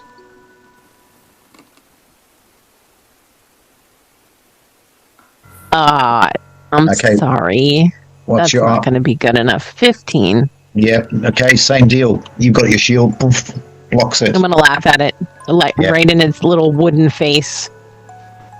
This is literally Florence fighting the machine. Yes. Right. Krampus now takes time to actually step up off his chair, and he moves forward to you. If I can just move it to the right place. Oh. And then, Cool. if I just check the Is he range. really that big compared to us? Like he's huge, right? Oh god. He's big. I am. He is big. He's going to yeah. die. Yeah. And he goes, "Are you afraid of the dark, little ones?" And with that, suddenly the room is plunged into darkness. So you actually cannot see. Like he's magically created darkness. Okay. What? Is Ben able to see anything still? No, it affects Intravision? intravision as well. Okay. Great. So you guys, can you actually see anything now, or are you completely blind? Completely in black. I was just looking at your thing. So Yeah. let me see here. Yeah, I can't see anything. Yeah. So it's darkness. Okay. And So I'm not going to move, but I still So get there's an a attack, dim, right? there's a dim little bit of light you can see from the fireplace. But as you hear that roar, you hear stomp, stomp, stomp, as if it's almost like Krampus is running towards you in the dark. And you also at that point you also hear the gnomes screaming, and in they obviously can't see as well. Great. Okay. All right. Do I get an attack though before Krampus so attacks? the toy soldier stabs at Merrick because they had initiative first. They did that already though. Yeah, Oh, did they? Oh, okay. Yeah, you did the two of them. Yeah, so it's and your they turn missed, now. and then Krampus, right? So the toy soldier hasn't moved away, even though it's dark. So I am going to swing where it was with my mace. Yep. I'm not going to move because I want to save a move for once after I attack. All right, I'm going to give you a -2 to hit because it's dark. So I already have a +2, so it's just going to be straight what my roll is. Yep. Fuck. And you Pardon my French. that was the end of the Christmas special because the kids we just our PG rating now is we got PG. Sorry. Damn it. Okay, and then what I'm going to do, because I can hear Krampus running, I'm going to take my shield and duck down behind where I think the toy soldier is, so that if he comes running at me, maybe I can deflect him over or deflect him to fall or trip or something. I don't know if he can see in the dark. Yeah. Okay. That's my chance. Yeah. All right, Murph, what are you going to do? So I'm standing right. You could do the same. You could try and hit the toy soldier. Yeah, exactly. Roll a d20, but you're going to be -2 because you're in darkness. Right, but I'm +3 because of the weapon and. You strengthen your weapon. You're +3. Yes. So it's like +1. Then, right? +1. Yep. Yeah. Oh, bang! Yes! Oh, I heard that one in the dark. It's a Festivus miracle. It's the feat of strength. Krampus has already done the airing of grievances. You've got the feat of strength. We're going to owe Jerry Seinfeld some money for this. All right, so that's because you're a sword, it's actually a D8. This is the first time you've actually hit something, I think. So it's a D8 +2 for your strength. Yeah. And actually, no, it's +3 because of your weapon proficiency as well.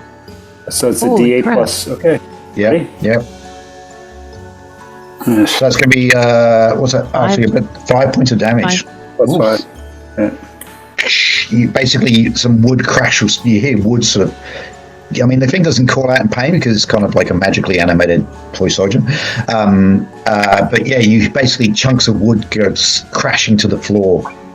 You don't know if you've killed it though. Cool. Okay. All right.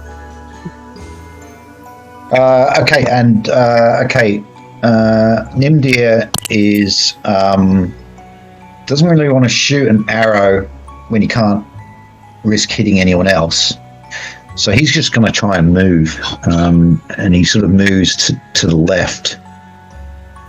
Damaris, what spells has she got? I think she's got an arcane bolt left, hasn't she? But she needs to be able to see who she wants to shoot at. She sort of moves to the left as well, sort of, maybe hoping to get out of the way of Krampus. Are they still in the other room, basically beyond the doorway? No, they've come inside the room. Okay, they're in the room. Yeah. Okay. Yep. Okay, so that's the end of that round. So it's time for initiative again. So I guess that's me. Nimdir, roll. No, I can't roll. D6? Yep. Yeah. Oh. I've had one good roll. Come on. Oh, it's tied. It's a tie. Roll again. Ah! Oh my god. Oh my god. Exact same roll. This has got to be rigged. Oh, okay. Oh my god. Yeah, the house always wins, right? Yeah. All right. The toy soldier that was opposite Merrick likewise stabs, but it can't see either because it's dark. So it's going to be a penalty as well. Oh, minus 2 makes a 16. What's your armor? What? Your armor is 16, isn't it? My armor class. Hang on. Armor class is 16. Does it have to beat it or equal it? I might have to just equal it. Hang on. Not 234. Oops, that's my headphones. How come Murph's armor class is one better than mine, but we both have the same kind of armor and a shield? Because he's got better dexterity. Yeah. Oh, I see. Oh, I see. Your armor or you? Whatever. Okay. You're probably better looking. My character is Charisma 11. That should be the name of your character, Charisma. Charisma? Yeah. No. Charisma Christmas.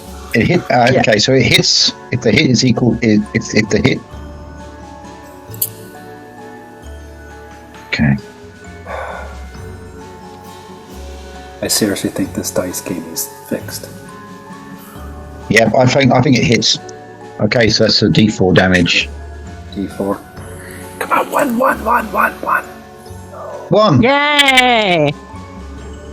Okay, and the other, likewise, the other toy soldier. Well, I'm going to make it because you crouched down. I'm going to make it -3 because it's kind of try and stab where you were.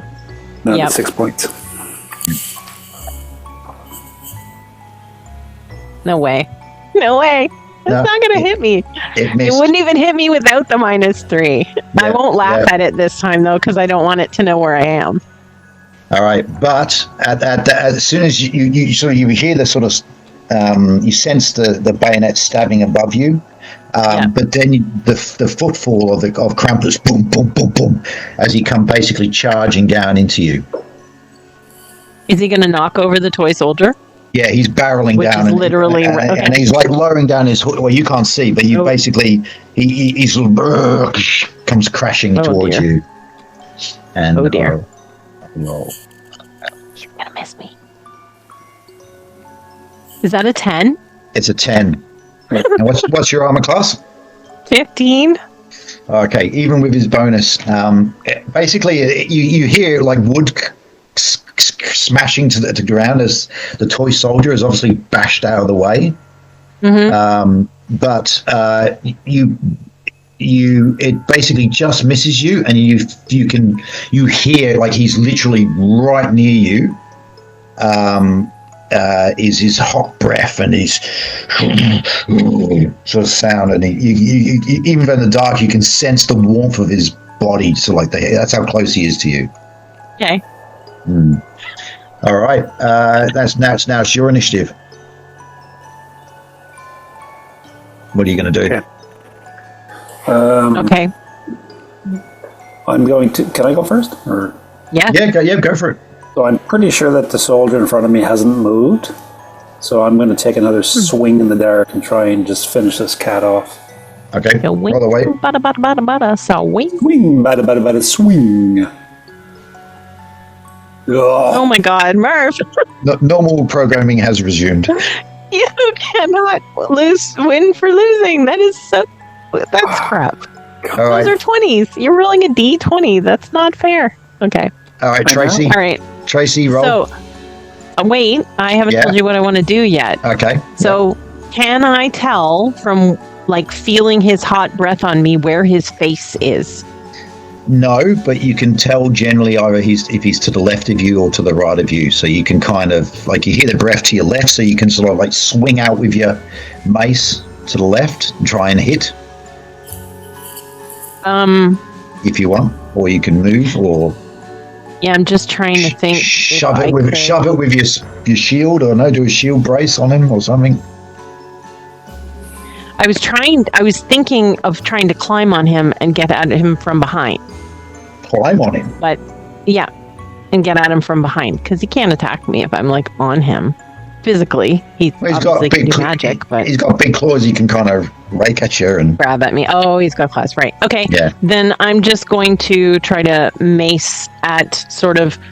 I could tell kind of his height, so I'm going to try to go like mid-body level mace. Okay, roll in again. -2 because of the dark. Yeah. So normal because of +2 for my strength. Oh, Is that really what I just rolled? I rolled a freaking 5. Yeah, Yep. yeah. Yeah. Oh no! Now who's the loser? I wasn't picking on you. I was feeling bad for you. Are you? I know. The dice is just not with us tonight. I don't know what's They are going on. not. The dice are not ever in our favor. Can I actually roll dice? Do I have to do this electronic stuff? Okay, Nimdir likewise feels the sound very close, and so he pulls out his sword and basically just does a wild swing. Hopefully, he doesn't hit you. Yeah. So I roll a d20, likewise, -2. Well, 13. Okay. Yeah, that's Probably not not. gonna. It's not gonna. No, he just hits air. He misses. And Damaris doesn't do anything because she doesn't really. Know where they are. Yeah. Okay, that's that around. We need to do initiative again. Okay. Is you gotta roll this magical darkness a thing that he cast on us? We don't get a saving throw, or is it cast on the room? Cast on the room. So basically, that's why even Okay. the toy soldiers couldn't see. Okay. All right. If we can hit him, we might be able to distract him, and this darkness will go away because it might be a concentration spell. So if we could just hit him just once, would be nice. All right. Roll for initiative. It's you, Murph. Oh God, really? Yeah, I did it last and sucked at it. Ooh, okay. Better. Let's see. Let's see. Let's see what. Better than half. It's better than average. Oh my god! Oh no! Tell me this is not fixed, but tell me this is not fixed. The house always wins. The house always The wins. house wins. Jesus, Murphy, don't bet your mortgage This is like poison Goodfellas. F you, pay me. Oh, wow. All right. Wow. Okay. Holy mackerel. Likewise, the toy soldier again Ha!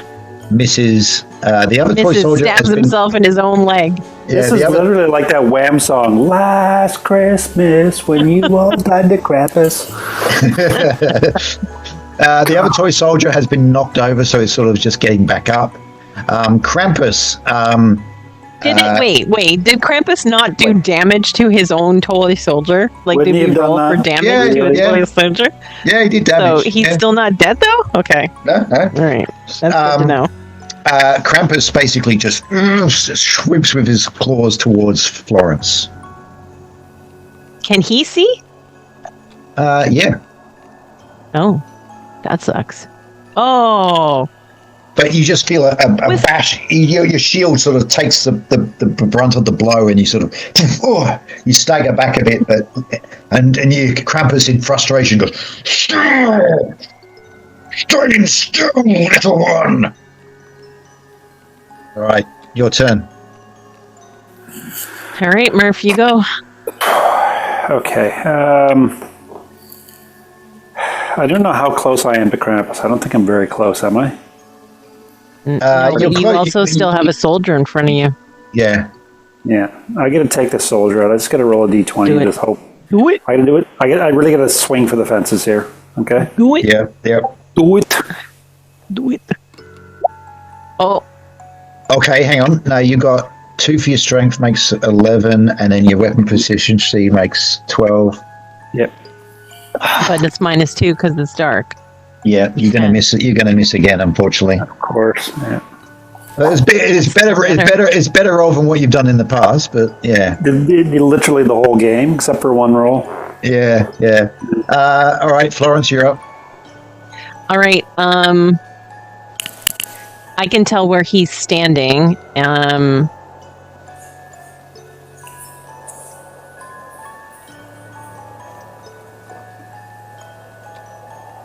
I don't know that he can see me, but I guess I would assume that he could. So I'm just going to try to swing at him again because there's nothing else I can do until he loses this darkness. So. Okay. Oh, for God's sake, a 5 again. That's the same thing I rolled last time. What the F? This is Holy crap. Nindia likewise just does a wild swing. Come on, Nimdir. No, he misses. Ah, All right. Oh my okay. god. All right. Okay. That was 3 rounds, wasn't it? Yeah. All right. And with that, suddenly light returns to the room. Thank goodness. I don't think it makes a difference. It's -2. Well, okay, yeah, I still wouldn't hit him, but now I feel better. Okay. Do you want initiative again? Yeah, it's new initiative. So Same turn, that's Trace. There. Beat a 6.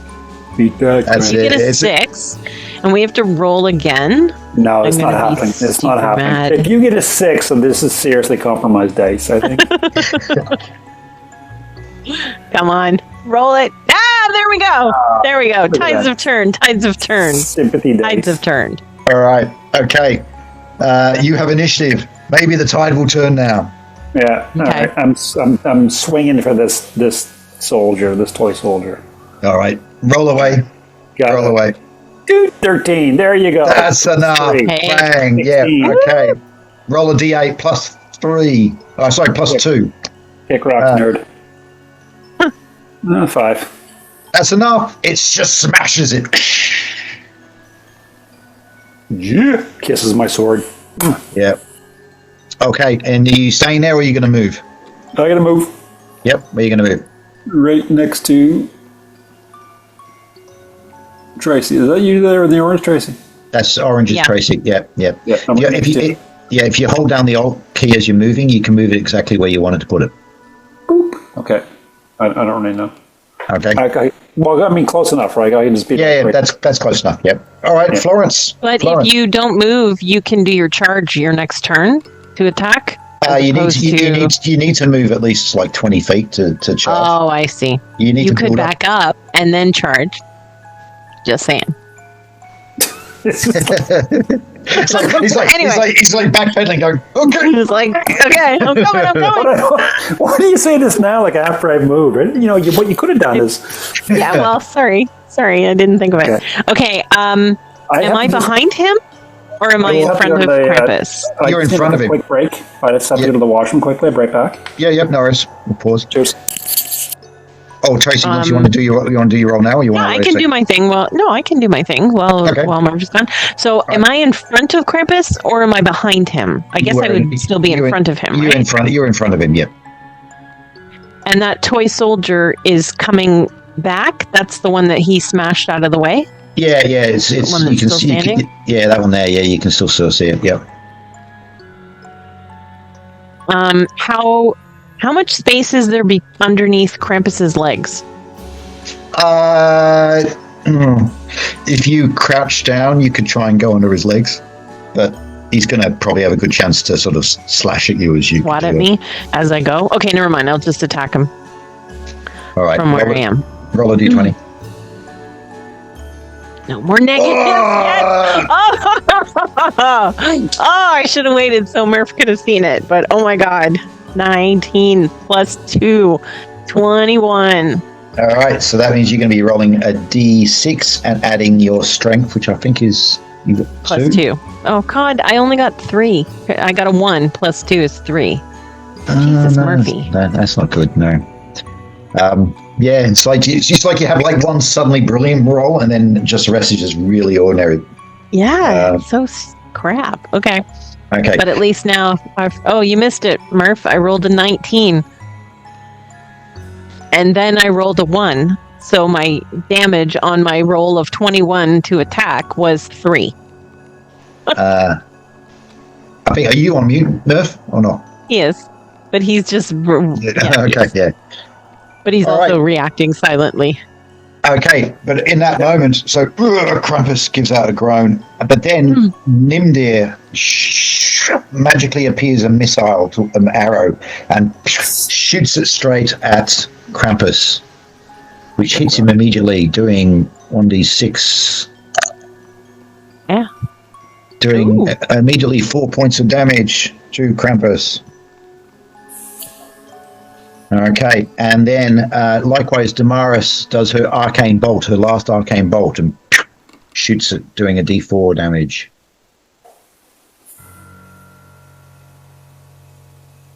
Oh, only 1 point of damage. Okay.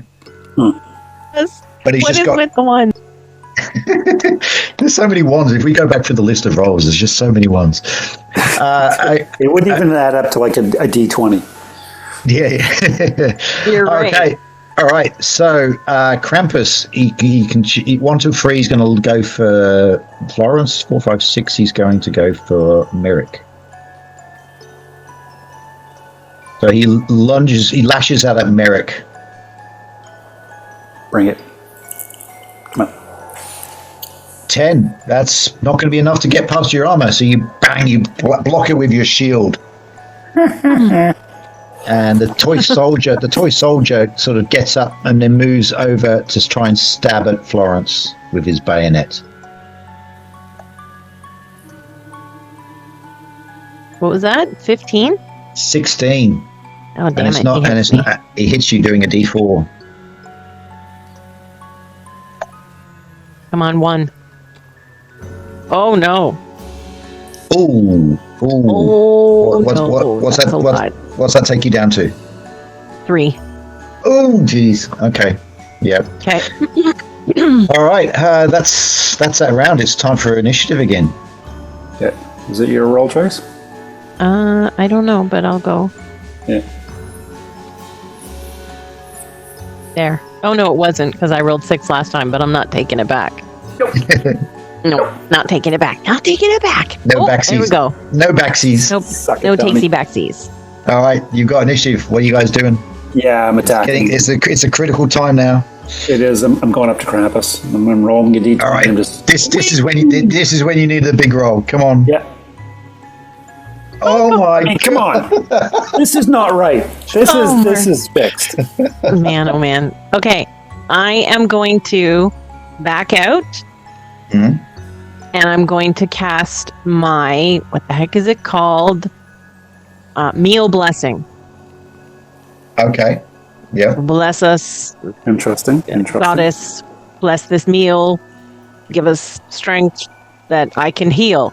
Paching. It's going to Paching. rhyme like that. Yeah, yeah, Paching. yeah. And then my rations are going to like glow like a little bit gold, and then the gold is just going to like seep into the food. And so I'm going to, it's a meal, so I'm going to share it. So I'm going to take a quarter of it and I'm going to eat it and gain back 1 hit point. I don't know if I can eat it in the same round, or would I have to eat it in the next round? No, I'll allow you to shove some food in your mouth. Yeah. Okay, so I'll get 1 hit point back. Yeah. Okay. Okay. Okay. So Nimdir has cast his spell now. So now he is going to. He's close enough. He's just going to try and attack Krampus with his sword. Come on, Nimdir. Come on. Oh my god! Even I roll on ones. Oh my lord. Okay. More ones than logical. Okay, Damaris is. Oh, she doesn't have that oil anymore because you gave it to you guys to do that fire. So she's just really just going to let loose off a slingshot. Oh my lord. What? What? Oh my god! All Are right, you kidding me?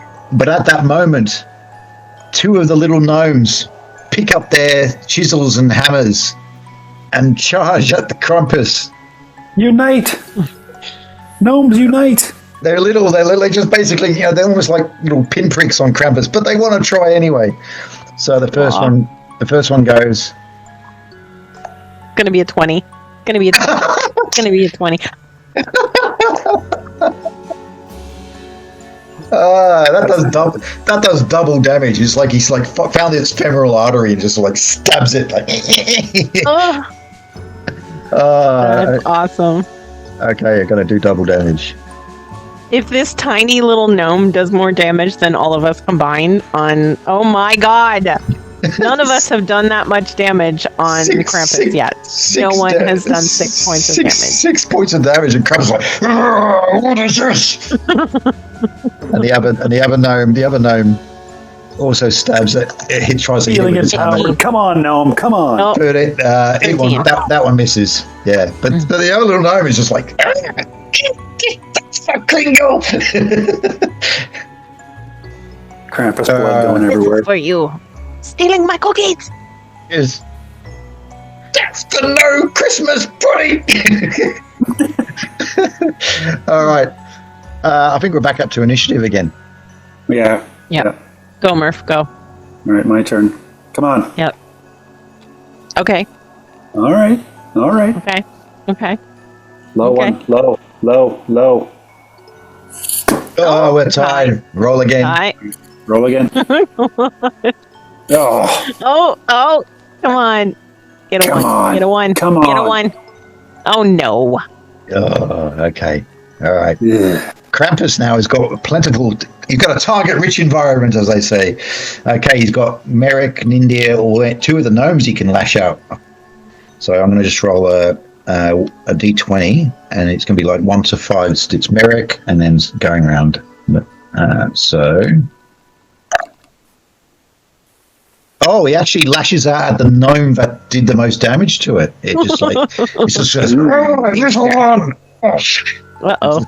That poor gnome. He's probably Come on, gonna gnome. die. Gnome, but he knows it better.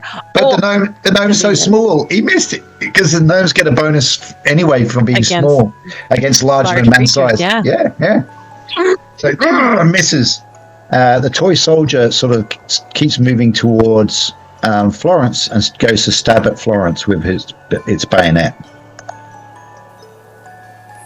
I'm in. Oh, it came in the other room. I see. Shit. Yeah. Okay. Yeah, and it hit too. Ooh, this could be it. No. way. No. No way. Oh no! Oh, I'm down to 0 hit points. you go down. I'm at 0. Or you drop to the ground unconscious. I drop to the ground and I have the food in my hand and it just kind of goes flop and goes rolling towards my friends so that they can take the food. Eat it! Avenge me! Oh, this is it. Okay. All right, Merrick, your turn. All right. You got So to step up. I can either attack or I can eat the food, one or the other, right? Yeah. Yeah, I'm going to attack. I have to attack. Well, it's a tiny little mouthful. He could just like,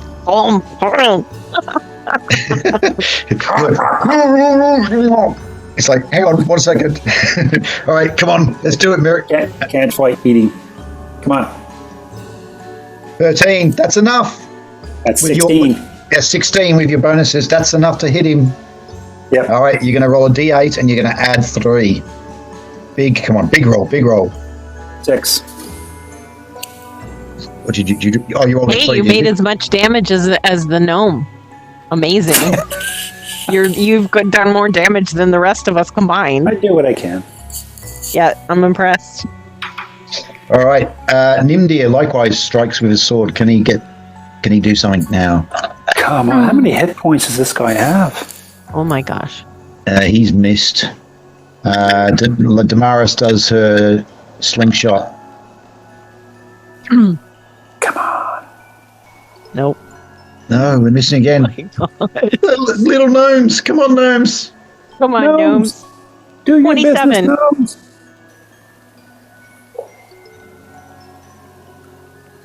$13. No, it's not going to be enough.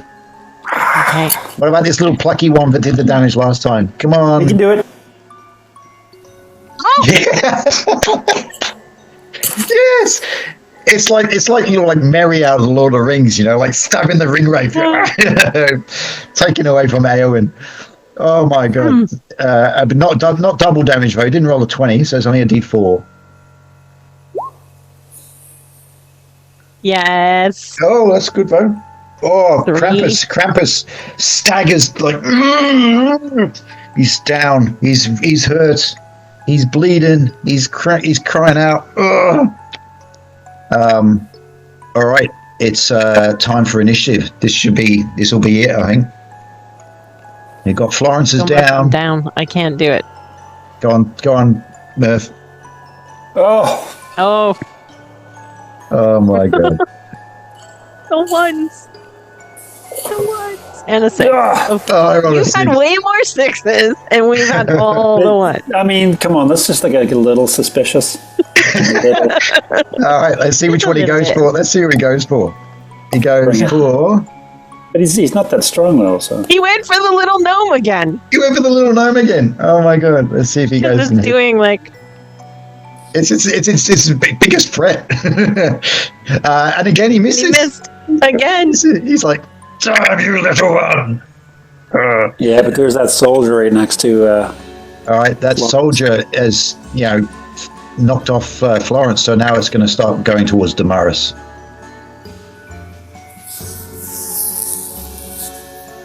And hits, doing a D4 damage on Damaris. Oh no. How much damage? 3 points of damage on Damaris. How many hit points has Damaris got? I think she's not too bad. Where is she, Damaris? She's got more. She's got 8, so she's down to 3. Okay. Sorry, no. I did 3 points. She's down to 5. She lost 3, so she's down to 5. Down to 5. Ooh, everyone's it's getting trouble now. Krampus went for the little gnome, didn't he? Mm-hmm. So it's your turn. All right, I'm going after Krampus. Here we go. That's not quite enough. 15. Yeah. Yeah, you need a 14. Okay, Nimdir. Come on, Nimdir. Do something good. Oh! Nimdir gets in a blow. Does it with a D8. Come on. Finish him. Oh! 5 points of damage. 5 He plus basically goes the correct. No, he does no +1 because he doesn't have enough strength. And Krampus goes, clutches at his chest. He staggers back, falling back towards the fireplace. In a very sort of dramatically melodramatic, over the top acting death throes. And as he falls into the fireplace. And this like flame burns as he falls into the fireplace, and then his body is consumed by the flames. There's this big gust of wind, and the flame sort of takes him up the chimney, and Krampus is no more. Hi, Krampus. Hope you find your father. And with that, the toy soldier suddenly just goes dunk, and just falls flat on the ground. Right. And with that, Krampus is vanquished. Nimdir came good at the end. Nice. All right. So Where's Mr. Kringle? I can't say that, given that I'm dead. Well, you're unconscious. I'm not dead. You're not dead. You're unconscious. Yeah. That's All right. So with that, Krampus is gone, and the gnomes are obviously not enchanted anymore. So they immediately come over to you and they go, oh, thank you, and they shake their hands and he goes, we must release Kringle. We must release Kringle. Where's Kringle? Good question. Where have I put Kringle? I didn't think I did him. Oh, hang on. Yeah, he's in the box. He's in the box. What's in the box? What's in the box, man? In the box. So they go over to one of these crates, and they open it up, and there they pull out this rather plump, jolly-looking. He's still like a gnome, but he's a big gnome. He's definitely not on any sort of diet program. He is quite plump and round and juicy and almost like a Christmas pudding. And anyway, so he's a bit disheveled and all that, and they quickly cut his ropes that have bound him. And he goes, oh, thank you for saving Kringle and Kringlefest. Oh, the evil Krampus. I defeated him once many hundreds of years ago, but he's been able to come back and cause havoc. But you've saved the day, or saved the night, I should say. And he's a magical gnome, as gnomes want to be. And so with that, he is able to heal Florence and bring her back from the near death. And likewise heal Merrick and Damaris as well. I don't think Nimdir. Oh yeah, Nimdir had some damage as well. So yeah, feel free to eat of my rations on the floor. That will give you 1 point of health back. So he Poor magically heals you, and he's like, yeah, you saved Christmas or Kringlefest. And there was the little gnomes. There was much rejoicing. The gnomes were like, There was much rejoicing. and particularly this little gnome over here, this little plucky little heroic little gnome. But when the chips were down, get in the Krampus. That's right. And she's getting like little pats on the back from all the other little gnomes, like, you're amazing. They're all really quite jolly and happy about that. Okay, so with that, you have released Kringle just in time, and he goes, it looks like there'll still be time for me to do Kringlefest. And he seems to magically recover quite quickly. And then he shakes your hands and thanks you and says, thank you for Single Kringlefest. You may go back to Iceville and tell them not to fear that the Kringle will travel tonight and the kids will not be without presents. And so you bid your farewells to Kringle, and as you're walking away... Doesn't he have any nice gifts for us? He says, you check under the tree tomorrow morning. Right. He's like, Merrick is like, what the? Jesus Christ. I know a tiefling who'd put you back in the box. And I know what I need. I need a new set of dice. Yes, I think new dice all around. Yeah. And as you're walking away, you immediately see that these industrious little gnomes are back into full swing, carrying toys to as they're pulling out the sleigh out of the stables, and you can see reindeer in the stables, and they're immediately frantically hooking up the reindeer to the sleigh and loading up toys into the back of the sleigh as you slowly make your way back, weary but elated in your victory as you make your way back. Could we get a ride in the sled as opposed to walking all the way back to town? That's where you're going anyway, right? Could we ride in the sled? So this is you want to ride in the sled? Okay. I feel like it would be fun. It would be fair. Yeah. Okay. Yeah, that seems fair. That does seem fair enough. Yeah. So you can get a ride. You can get a ride on Kringle's sleigh. Yeah.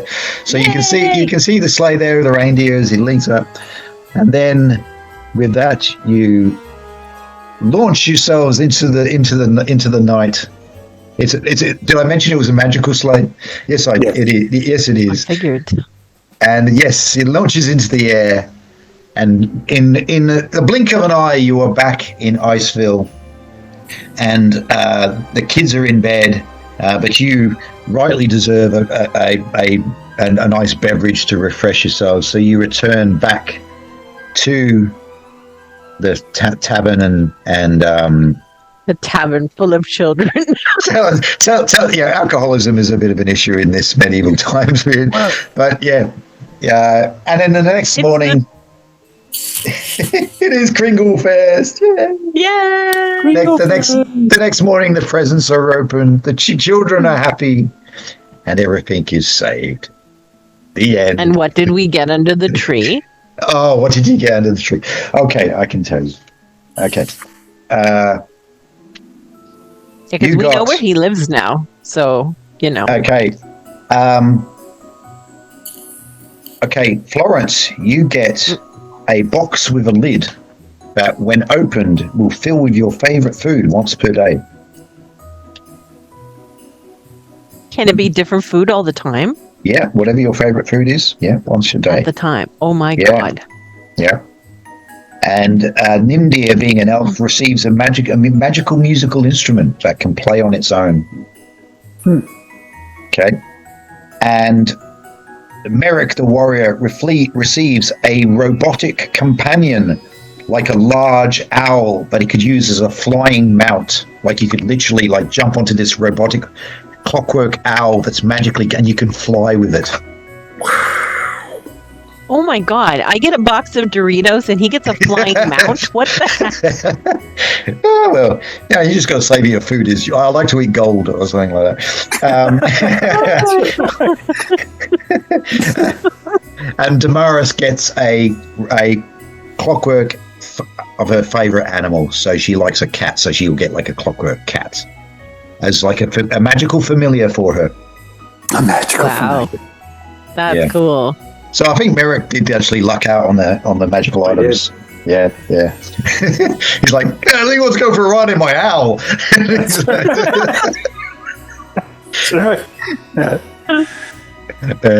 You can take the owl for a spin and just give me your box so I can have some favorite food.